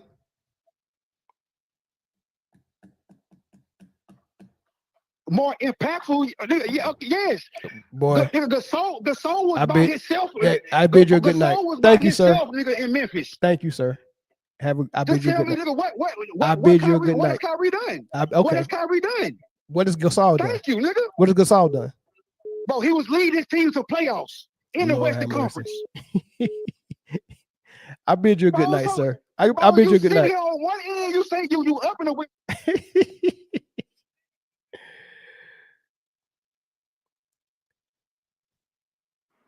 Caller, what's your thoughts? What's up, man? This is Nino, man. I called to help my partner Young out, Dino, man. what's good, man? What's your thoughts, man? I've been saying this. I'm glad you brought it to the table. You know, I'm a big Bron guy. I love him. I love the game. Yeah, in the 09, that season you talking about from Kobe now, I don't think MJ Bron's is close with the skill with the 70 win, you know, the Warriors. But that might be the greatest season that we've seen in our generation, right? The big 3 you gotta think about he lost to. Then they come back. All the teams you named from the Thunder, the Jazz, now I didn't like the Jazz. Mm-hmm. They I play. just didn't like them. Hey, I don't know, but they was yeah, a good team. but defensively coached by Jerry Sloan, AK-47, Yeah, Boozer, Williams. right. Hey, bro, that squad. Tough series. Yeah, they wasn't no I just didn't punks. like them. And remember, Deron Williams was a debate who the best point guard in the league was between him and CP3. Yeah. Dude was solid. And they had defense. And now the Suns is where. Now the Suns could have been in the finals. Yeah, they had a great offense, man, but that defense wasn't there. I don't even know how they got to the conference finals. But they putting up points, though. That's true. Now we get to this in the Celtics, in the Lakers. KG, Paul Pierce, Ray Allen, and we gotta think about this Rondo. This ain't Rondo from the first time when they beat the Lakers. They didn't play. Mm-hmm. This Rondo that's getting busy. Yeah, facts. That's really running the team. Now the bench was still good for the Celtics too, and they had a lead in that game 7. The only thing to be on that one was Kendrick Perkins got hurt, but I still can't give them a pass. But because they had the 3-2 lead, right? Yeah. So for Kobe to win, for not just but Kobe didn't play that great in game 7, but he did other things to contribute to winning, and he hit that last shot. So that I believe I've been saying that, but I don't think MJ, Bron maybe, but I don't think MJ played no team like the big Celtics. I don't think people forgot how good them boys was. Okay, I can dig it. I can dig that. Man, that was I got a comment on screen that just said Pau Gasol was top 3 in his position when he played with Kobe. And if I can remember, in 2010, there was a guy named Tim Duncan in the league that played power forward. There was a guy named Kevin Garnett in the league that played power forward. And there was a guy named Dirk Nowitzki that played power forward as well. That's 3 already right there. Now, if I want to keep going, say top 10. At his position, he was probably top. So after those 3, Garnett, Duncan, and Dirk, I think the debate starts with maybe who was still in the league at that time. I would say maybe Zebo was there, Chris Bosh was there, Gasol. That's 3 more. Stoudemire, that's 4. But I'll say this though, Young. I'll say this to you. Well, I mean, man, what Young said, Paul did outplay Garnett in some of those games. But for me, I put that on Kobe. So you know Kobe had a talk with him now. After that first one when he got punked out. Of course. They caused Kobe when KG punked Paul, to me, that would lost that series against the Celtics. If you remember that first listen. They couldn't stop Kobe. Getting a power forward Euro guy that was known for being a little soft, right? It's not in his nature and personality to go buck up against a guy like KG, right? So what do you think is harder, to get your co-star and Paul Gasol to toughen up to play against these guys, or you think it's hard to motivate Kyrie to go score 25 a game in the playoffs? Which one is harder? Oh, Paul Gasol. Now see, with me, I'm a straight shooter. I gotta say Paul Gasol because I know Kobe. Hey, bro, listen, you gotta get tough. But this shit you did last time, Yeah, exactly. Because he come out there throwing bullshit. We ain't never seen Paul Gasol. Exactly. So And look, I give all that to the beat. The easier thing would have been to go ahead and trade Gasol away. Man, bring me somebody. Bring me Stoudemire. Get rid of him. He ain't cutting it, man. Just like they just did AD with the Lakers. I mean, get him up out of here. Get me Luca, right? But Paul had the talent because he was killing everybody until he got to the finals. KG was throwing bows and talking to himself. You know how KG do. Yeah, for sure. Yeah. But bro had a tough road at the finals. Now this is where I get tricky with the MJ stuff too. If we talk finals, I believe Bron had the toughest competition with Kobe. When you talk about them three, and you said something profound, why I have no problem with people that don't debate and speak to me, but if people want to say MJ is the creator. So it's hard to, when you really break it down, it's really hard to go against it because these guys seen this and that's who they wanted to be. At the time, we had never seen that like MJ. Yeah. So the competition would have them skills. We still ain't seen it. Yeah. But I mean, we seen Kobe. That's what I'm saying. We seen Kobe, man.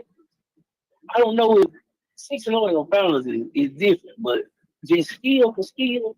See, do you remember this? And this is what I'm saying about the finals, right? Kobe won. He wasn't even the best version of Kobe. He was just more smarter when he won them finals in 09 and 10. Right. But do you remember Kobe after they traded Shaq? Man, that motherfucker, listen. Now that Kobe right there dropped 60 on your head, dog. Yeah, for sure. Unstoppable, man. But I gotta say I agree, man. My boy Young, hey, we agree on most part, but I gotta go with Kobe on this. Hey, this the thing is LeBron don't have to win everything. Like just because LeBron is your guy doesn't mean every time you ask him a question or ask a question when it's pertaining to LeBron, Kobe, and Mike. Like nobody asked who the GOAT was. They just said who had the tougher road. Right? Right. By LeBron, like right now, I like when LeBron when it won in the bubble, right? And they start coming out. They start coming out with those polls of or the rankings of who the top players was going into the next season, right? And they had LeBron 1, and they had Anthony Davis like number 4, right? And everyone was like, "Dang, man, y'all got Anthony Davis that high?" And LeBron fans will argue that he was that high just because he was affiliated with LeBron. I was like, why do y'all want to win that argument too? Like, because that goes against y'all later. Y'all can't prompt Anthony Davis up to be this great top 5 player in the league and then use him as an excuse when y'all not winning and say he's not helping.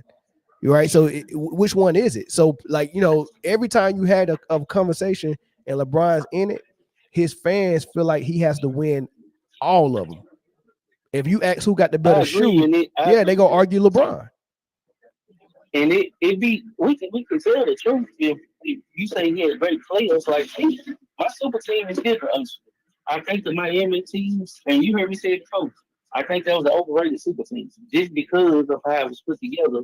And I know the roles they take to play basketball. But the Cleveland team to me was people don't see the super team. That was his best team. And he had played with great players. I have heard when we try to diminish Kobe, we try to diminish Chris Bosh, D-Wade, Kyrie, Kevin Love, even J.R. Smith, which J.R. Smith like one of them. I think he one of them when they talk about the plays. He just a playground ball. He could have been great, but he was doing other shit. But LeBron he played with great players, man. I don't think he's that wrong. Yeah. But I can't deny it.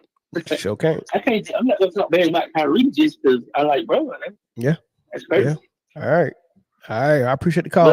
I'll be checking it when you break down the X's and O's, man. I'm telling you. I listen to most people and I hear you talk, I think you can do it, bro. If you want to just some of them games, just put in what you just saying. Yeah, so the only thing with that though, I would do that more often, but the only thing with it is you end up getting your copywriting, it's kind of hard to show a lot of stuff, man. But I try to show a little clip of some things, and hopefully I don't get flagged for it. But I don't mind implementing it at all. I like doing that type of stuff. So yeah, for sure. Appreciate it, man. I appreciate the call. All right, no doubt. All right, let's move on. That was interesting. Yeah, Kobe had a tougher road for sure. That 2009, 2010. Let's get one more call in. Caller, what's up? What's your thoughts? Hey, what's up, man? Thanks for taking my call. I figured Kobe had the hardest road to the chip, but to be honest, he was the most hated because you had him and Shaq, probably the two top players in the league at the time. Right. And concerning with LeBron, he had 3 of the top 5, 6 players in the league. So on a personal standpoint, I would say MJ had the toughest road because you take any one of MJ's teammates, none of them are number one options on any other team at the time. Possibly Pippen, though. Possibly, but he wasn't. Not all the teams. Any team with Shaq or D Wade or Chris Bosh, they were all starting number one options on the previous teams. That's a good point. So, but as far as the road, but the teams that he was facing, the teams that Jordan was facing, they didn't. Their co-stars wasn't number ones either. I mean, Malone was a number one, but Stockton wasn't. Barkley was a number one, but KJ wasn't. Ewing was a number one, but he didn't even have a real co-star. You get what I'm saying? Like Hakeem, he was a number one. He didn't have another player that could be enough. So that was the league. That was the league back then. Everybody had one number one, a really good co-star, and then role players. That was normal. That's why I said Kobe had the hardest road to the chip. But personally, like individually, I would have to say, MJ was the king. Period. Yeah, for sure. Like to be honest, and he's the only one that has 2 3-peats being the number one. LeBron doesn't even have 2 in a row that he is the number one. Right. Look, it's crazy. These superstars, the way they play now, they can't even get back to repeat. Like Giannis went there, ain't been back. Jokic went there, ain't been back. You get what I'm saying? Like they, Golden State, they couldn't repeat until KD joined. Exactly. And I don't know why they keep putting up that 73 win team as number one. That's garbage. Man, they lost. You can't. They lost almost 10 games in the playoffs, dog. You don't win the chip. It means nothing. That's why. That's why how come no one says that Brady Moss team undefeated lost in the Super Bowl? Why don't they say that's the greatest team?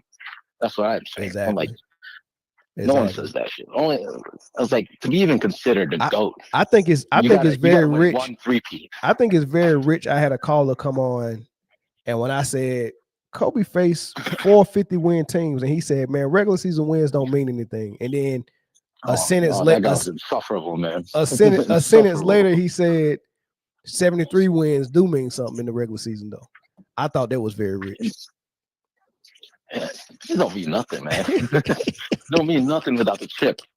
Oh, we won every game, but we lost. Man, you ain't got nothing. You got nothing to prove for that. Where's the banner, man? Ain't no banner for that. Man, that's all I gotta say, man. I gotta get back to it. Thanks for taking my call. All right, bro. Appreciate it. Yeah, Golden State lost 9 games in the playoffs, y'all. Hold on, let me make sure. First round, they lost 1 to the Rockets.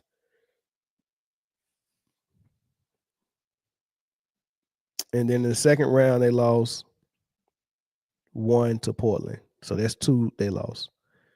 And then the conference final, they lost 3. And then in the finals, they lost 4. So that's 4, 7, 8, 9. They lost 9 games in the playoffs. Right? 9 games. That is a lot of games to lose. Right? Like I said, the Shaq and Kobe led Lakers, they swept everybody except the Philadelphia 76ers in the finals. Right? I think that's dominance. That's showing dominance. So I think what you do in the playoffs show more dominance than what you do in the regular season. We all agree that the playoffs is tougher than the regular season, right? We all agree that everything ramps up in the regular season, or from the regular season to the playoffs. We all agree with that. So that test that really shows what type of team you're really dealing with is what we call the gauntlet, the playoffs, right? 82 game season is one thing, but that playoffs is a monster, right? Let's see if I can see what the Boston did. First round, 4-1 against Miami.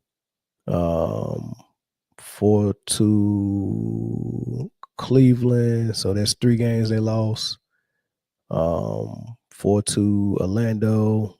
That's 5 games. And then they lost 8 games that year as well. Not quite 9 though, but yeah, and Golden State had to come back from a 3-1 as well. So I think it's just interesting.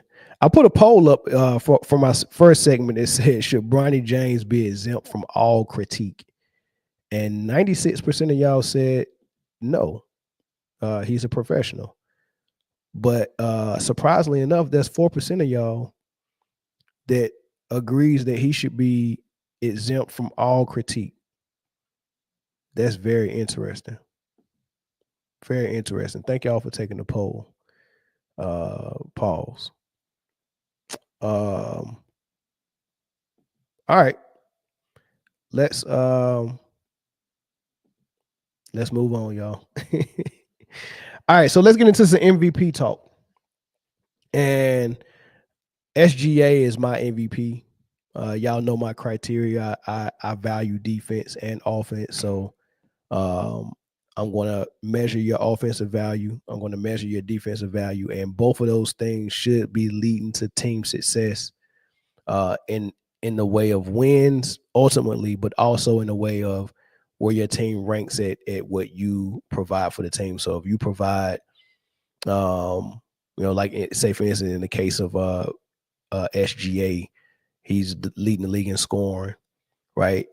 If he was leading the league in scoring, and then I look at where your team ranks in scoring and it's like 15th, and then I look at your record and you like in the 5th seed, then your scoring don't mean a hill of beans to me, because it's not propelling your team to greatness in the way of wins or in the way of how well your team scores, right?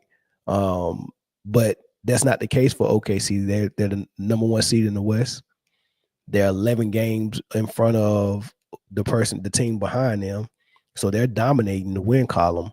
And if I can look at what they rank it offensively, let's see.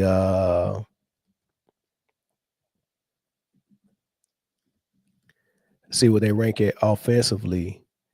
I think that'll tell us a story. NBA team rankings. All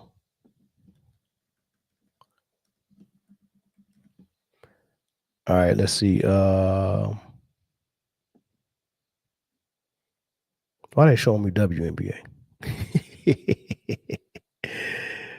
Oh man. All right, so season leaders. OKC is a top 5 team offensively as far as points are concerned and scoring. And then if you look at Jokic, he provides scoring as well, and they're top 3 in scoring, and he provides assists, and they're number 1 in assists. So that checks out for me, right? So what Jokic does offensively and what SGA does offensively checks out. They both get that box for offensive value, right? That checks out for me, right? Then you get the defensive value, what they provide defensively, and OKC is ranked very high defensively, and SGA is a leader on the defensive end as well.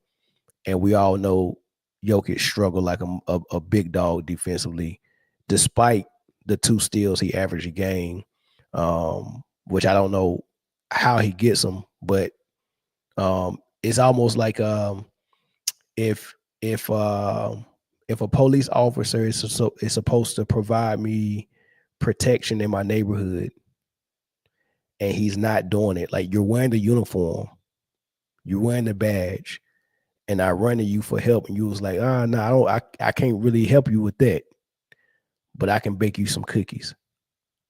Like, I might like those cookies, but it's really confusing to say that you're here for my protection and you're not protecting me, but you can provide me cookies. That's how I feel about Jokic being a 7-footer that's supposed to be the last line of defense and supposed to protect the rim, block shots, impede drives and stuff like that. You're supposed to be an enforcer down there. But he was like, I can't provide you rim protection, but I can get you 2 steals a game. Well, I don't care about them steals. I want you to block shots. I want you to stop people from getting to the rim easily. I want to stop giving up these points like this. How about you do that? And he can't do it. So he's a police officer with a badge that can't protect the neighborhood, but he can bake cookies, right? So, so that's basically what he is. So don't brag about the 2 steals he get. Can he stop his man? Can he stop another center that they can score? Can he stop dribble penetration and points at the rim? He cannot, right? So yes, he doesn't get the check in the box defensively for me, and they both get the check in the box for team success. But who has more team success? SGA. So they both check off the box offensively. SGA checks it off defensively, and then he has more team success. It's an easy pick for me for SGA for MVP, right? Well, why am I saying all that? SGA, he's not just the MVP. I think he is a candidate to be the face of the league. I think he should be. I think he carries himself properly the right way. I think he got a lot of marketability, and he looks the part. He says the right things. Like when he talk, it reminds me of how Michael Jordan and Kobe Bryant handled themselves in press conferences, right? So after he beats the Denver Nuggets, not this last game because they lost the last game, but the game before, the front end of the back-to-back against Denver, they asked him about the same thing that they asked LeBron about before, about this face of the league thing. And I love his answer to that, man. This is what he said. Well, what you're going to hear first is LeBron's response, and then you're going to hear SGA's response to what LeBron said. I mean, it's unfortunate, but like, I don't know. Why do you want to be the face of a league when all the people that that cover our game and talk about our game on a day-to-day basis on everybody? You have that responsibility. It's just weird. It's weird energy from the people that I don't know. I want to go back to the LeBron comments. I feel like, why would anybody want to be face of the league? Because of mainstream NBA coverage and because it's stars are so scrutinized, and it's just this really scrutinized position to be face of the league. I just wonder what you think of that, and if you maybe share that idea. Me personally, I don't care to be scrutinized, so that type of thing, like, it doesn't bother me at all. I think of my game however you want to think about it. For me, it's about winning basketball games. All the other stuff that comes with the NBA, I put on the back burner. I guess he feels like that way, but personally, me, like, I don't care. I don't care to be scrutinized. I don't care to be praised. I do this thing to win basketball games and ultimately to try to hoist the trophy. Hoist the trophy at the end of the year. And if I don't do that, then it's a failure, and I work at it again and I try again next year. That's all that goes through my brain, and all the other stuff is fluff for the clouds. I love the answer. I don't care about that face of the league stuff. It is what it is. If he's basically saying if it was me and everybody's trying to scrutinize, I'm not running from no scrutiny because I don't pay attention to that. I don't care about it. My image is not something that I'm trying to I'm trying to upkeep. Like LeBron really cares about his image. He really cares about what people say about him and all this stuff. And for the most part, most people, especially ball players, care about what they say. We all were sensitive at some point because we use that sensitivity to actually drive us to do great things. You know, Michael Jordan would hear someone write something about him in the paper and say he couldn't beat the Cleveland Cavaliers, and he wouldn't say nothing. But as soon as he beat the Cleveland Cavaliers, the first thing he was saying is, "What those writers that said we weren't gonna be able to do this?" Right? So they're all sensitive, they all care, but it's just about how you respond to it. And you know what he's saying is, look, I'm not gonna trip about it. You say you don't like my game, you say, I'm not performing, and you say, you don't like the way I do X, Y, and Z. That's fine. I'm just go hoop. I'm just trying to win. I like the attitude. I like the way he talk. That's Kobe type talk. That's Mike type talk, right? So you got a lot of people when you listen to them talk, when you listen to Kyrie talk, when you listen to Kawhi talk, when you listen to SGA talk, you can tell the type of people who studied the Mamba. And then when you hear people like Luca talk, and I don't know what the hell Paul George be saying, but when you hear these dudes talk, man, you can tell they studied the king. I mean, the stuff that they be saying, oh man, I don't want to be the face of the league. Oh, the fans talk too much. The media talk about us and blah, blah. Like, you don't hear that from Kobe, Mike, Kyrie, Kawhi, SGA. You don't hear that from them. But just listen to it. It's a difference. I want you to think about when you hear these all-stars and these superstars talk, I want you to think about who they're modeling themselves out of. The blueprint of Michael Jordan and Kobe, or the blueprint of LeBron. It's very plain to see that weak stuff that Anthony Edwards said. I mean, like when they open their mouth, they're just stupid. Like Draymond Green, Lord have mercy. He ain't learned nothing from the dudes that came before him. He barely even respect them. Barely even respect them, right? He might lip service and say he do, but it comes out. He barely respect them, right? Look what side of the fence he's on. The Clutch Sports LeBron side. They have no respect for what came before them, right? So Draymond, Steph, I'm the best point guard of all time. Who up top me and Magic? You just go bypass Isaiah and Oscar. You think you that nice? Just bypass Oscar and Isaiah and just disrespectfully, me and Magic at the top. Yeah, it's got to be me. That's what he said. Yeah, I'm the best. What? Magic had to come out and set him straight. Well, when you get 5 Finals MVPs and 5 MVPs, league MVP, you come talk to me. I got 5. Come talk to me then. When you had the most assists in the playoffs in history, come talk to me. Things like that. You got to slap him a little bit, right? He really said that. Draymond really said he's the best defender of all time. He really think the Golden State Warriors that won 73 games could beat the Bulls that won 72 games. And they couldn't even they couldn't even daggone run. Like, you won 73 games, lost 9 games in the regular season, and then you lost 9 in the playoffs. But here it is, the Bulls, they lost 8 games. Oh, I'm sorry, they lost 10 games in the regular season and probably only 3 games in the playoffs.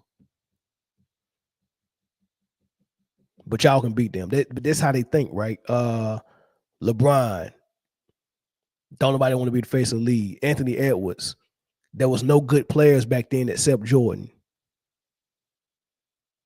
JJ Redick, they were all plumbers. Larry Bird wasn't a great 3-point shooter because his percentage was low, which is funny because the shooter that they say the greatest shooter of all time is not even in the top 10 in 3-point percentage. Did y'all know that? Did y'all know Steph Curry wasn't even? As a matter of fact, Seth Curry has a higher 3-point percentage than Steph Curry.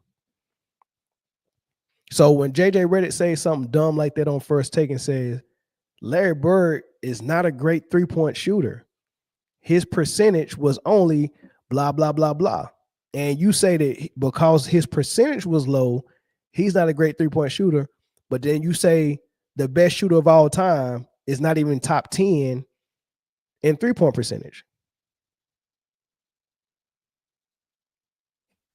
Make it make sense. Right? But this is the type of people that just notice all the people that say the dumb stuff are connected to LeBron some type of way. And the people that say the stuff that we really respect are following the Mamba mentality, the blueprint of Michael Jordan and Kobe Bryant. Those people. I mean, it's just insane, man. It's just insane, man. So those are my thoughts on SGA. I love what he said. I'm not gonna open the phone lines up for this. I'm gonna get to my last topic. I do see a comment down here, X-Man. You know what's funny? After saying that dumb statement, and Anthony Edwards later called MJ begging for advice on how to handle double teams because he couldn't do it. Lord have mercy. Lord have mercy, man. Terrence said, you want to use percentage when it fits you, but when we bring up LeBron has a better three-point percentage and field goal percentage than both MJ and Kobe, y'all say numbers and stats don't matter. I think it's very important, and this is why it's really important to have these conversations with people who can have the conversation in good faith, and then people who are also ball players, and then people who are also honest and smart, right? Because I hate when I have to detangle some thought that you got in your head that you like. I have to detangle this because me saying JJ Redick said that Larry Bird wasn't a good three-point shooter because of his percentage, and me mentioning that they all regard Steph Curry as the greatest shooter, but his percentage is below the top 10, close to top 20, is contradictory. That's not saying that I use percentage to form opinions. Obviously, I don't. If Larry Bird don't have a high three-point percentage, and I think Larry Bird is a great three-point shooter, obviously I don't use percentage. So I gotta detangle your misunderstanding, and it really just takes away from having a basketball conversation because I feel like I have to teach like basketball and common sense at the same time. Like that gets very tiresome. Where you're teaching common sense and basketball. Somebody you talking to somebody who don't have common sense and don't know basketball, and they're trying to argue with you. That stuff be real tiresome. That's as a matter of fact, you don't even know what to say. Look at you. I know what to do though. That's what I do. Goodbye, sir. Find another channel, right? I don't like idiots. I bid you a good night forever, right? So we can get to my last topic. This last topic is the Luca Lakers, y'all. Luca Lakers, man. They lost to Brooklyn. First of all, they lost to Boston in a blowout fashion. Somewhat. They came back in the fourth. But they lost LeBron to a growing injury. Luca back was kind of hurting. That's what happened when you carrying weight that you ain't supposed to have. Like Luca not supposed to be that big. And I mean, he shouldn't be playing point guard. He can't move. He can't guard point guards. Put that big man at small forward and get a ball to someone else, man. I mean, at this point, it's ridiculous. Forcing this man to play point guard, man, that's making stuff worse for his body. But nonetheless, they lost to Boston. Jaylen Brown was treating Luca just like he treated him in the finals, stealing the ball from him. He had several turnovers. They was trying to hunt Al Horford on the defense, and Al Horford was guarding them with no help, and they couldn't get past Al Horford. I love to see him do that. That was LeBron and Luca. He was turning Luca over as well. That was ugly. They recorded him for 5 turnovers, but I think he had about 8. There was some of them that didn't even count, like him being in the high post and the entry pass coming and Jaylen Brown going around him and just stealing the entry pass. Of course, the turnover was going to go to the passer and then go to Luca. That happened once or twice, right? So all the turnovers he wasn't getting credited for, but I think he had about 8. Then he had another 5 against Brooklyn last night. Brooklyn beat them, y'all. Brooklyn, which is poetic justice because guess who run the point for Brooklyn? D'Angelo Russell. And D'Angelo Russell was he had a pretty good, decent game. And I just thought it was interesting that Luca couldn't carry the team. But when you look at him out there, he really don't look good. He gets his numbers sometimes, but he really don't be looking good. He's still complaining to the referees. Every play that don't go his way, he's complaining to the referees. He's just a disrespectful type dude, and it's crazy because when he's in a space where he can just be himself, he really seems like a good guy, man. And him and Kyrie got a good relationship, and I think Kyrie really likes him.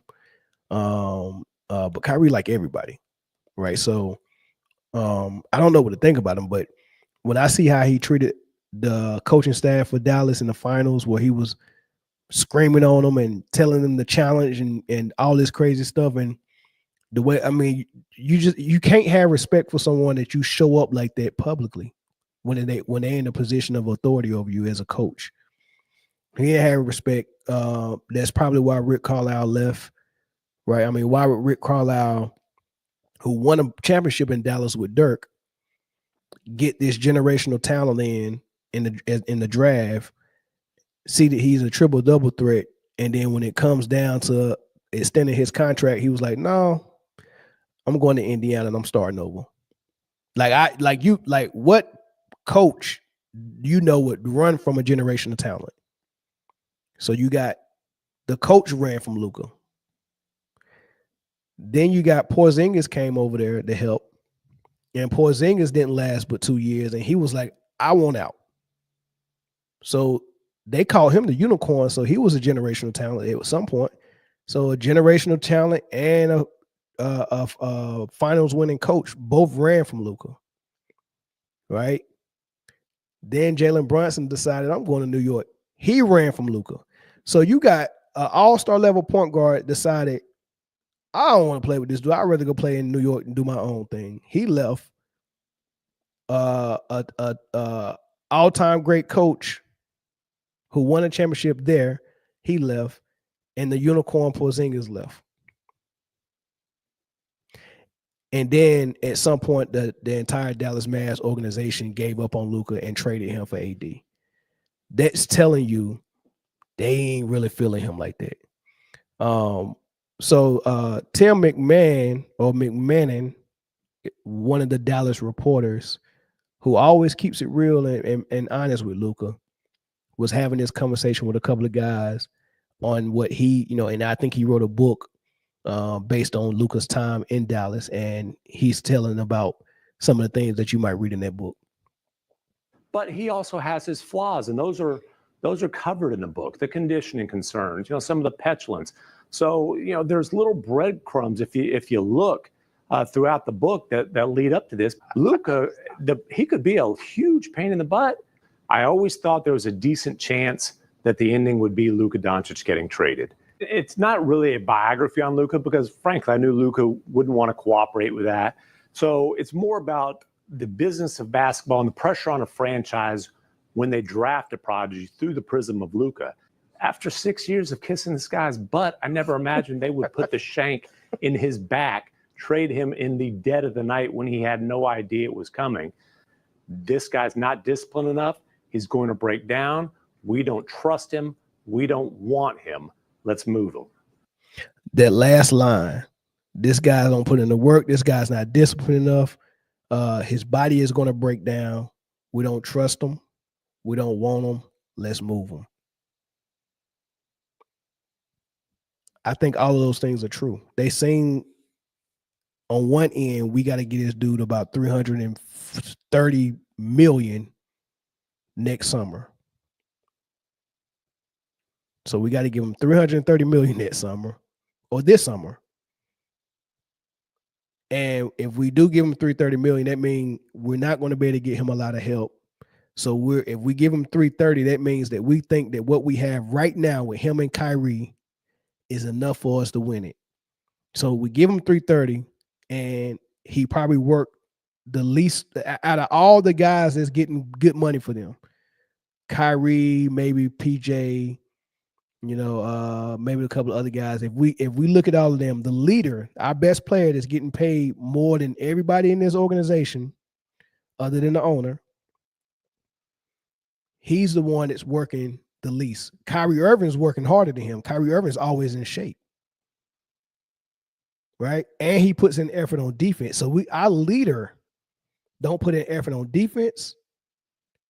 He hasn't been in shape in the last 4 years. His attitude is trash. He don't respect the coaches. He don't respect teammates. He whines on the court all the time. Like all of these things, you got to think about all this when you're making an investment in a player to lead your franchise. And he can't be the one that's in shape, not playing defense. Those are the two effort things. You can't be that. At some point, the Lakers had to make that decision with Shaq. I'm choosing Kobe over Shaq. He's coming in out of shape. He's not getting in shape to All-Star break almost. Kobe's got to carry us until then. And then when he finally gets in shape, he wants the ball back. You know what I mean? It's a no-brainer. Right? So I looked at some of the final minutes of the game against Brooklyn. And I wish I can stop and start this. I don't know if I can. But I'm gonna try to talk through some of the things I'm saying. I want y'all to pay attention to Luca though, because in the fourth quarter, it looked like I don't know if the Lakers went small to match what Brooklyn was doing, but they didn't have a center on the court. Right? Luca was the tallest person on the court for the Lakers, which is a bad thing in a way. It's kind of a good thing for the Lakers because they don't want Luca to guard the ball because he gets cooked every time he guards the ball. So him being the biggest guy, he was the guy in the corner that rotated to the paint for rim protection. So I want you to watch the corners on defense for Luca. I want you to watch his effort. I want you to watch what happens when he do rotate to try to stop a layup, how that effort looks. I mean, I just want you to watch all of that stuff, man, and just tell me if you want to get this guy $330 million. So there he is on the right corner at the top, right? I'm just showing you what Luca at. He was at the right corner. Looks disinterested. There he is again at the right corner again. Look at him rotate. I'm not even gonna try to block the shot. It's the fourth quarter. We're down 2. You gotta put some effort on that. All right. There is the bottom corner. What does he go do? All right. That's D'Angelo Russell, 3-pointer, right? Luca's he's at the corner because he can't guard the ball. Right? Now he's at the top corner. Now Cam Johnson said, clear out. This can happen every fourth quarter on Luca. Every fourth quarter, someone can go one-on-one on him like that. That's what you got to deal with when you got Luca as one of your players, right?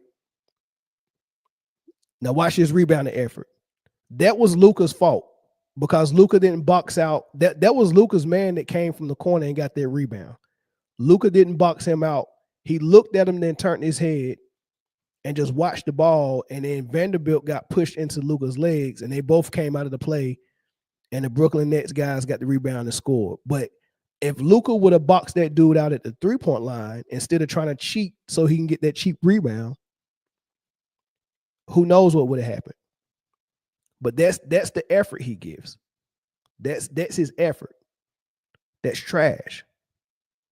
That's trash. They claim Luca had a bad back, but he ain't playing defense before the back. His back be looking good when he got the ball, though. His back be looking good when he got the ball. So those are my thoughts on Luca. The Lakers, I mean, I think that honeymoon phase of them going on that little win streak and all that stuff, I think that's gonna I mean, it's kind of in the win now. It's kind of over now. They've already dropped from the 2 spot to the 3 spot. And they got 40 wins, and I think the team that's in the 4th and 5th spot both got 40 wins. Well, one got 41, but they got more losses than Lakers. They played more games, so they in the 4 spots. But the point is, the Lakers lose again, and those teams is under them win. Lakers could drop to the 6th spot by next game. So they went from 2 to 6 that quick. Right now they're in 3. They could be in the 6th spot in 1 or 2 games, right? And then in the play-in by the end of the season. So keep y'all eye on that. That's the show for tonight, man. Make sure y'all hit the like button.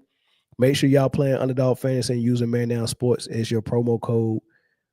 Make sure y'all sharing the podcast. But I need y'all to hit that like button like right now. Thanks for everybody for calling. Thanks for the super chats. Thanks for the comments. I catch y'all on the next episode. Peace.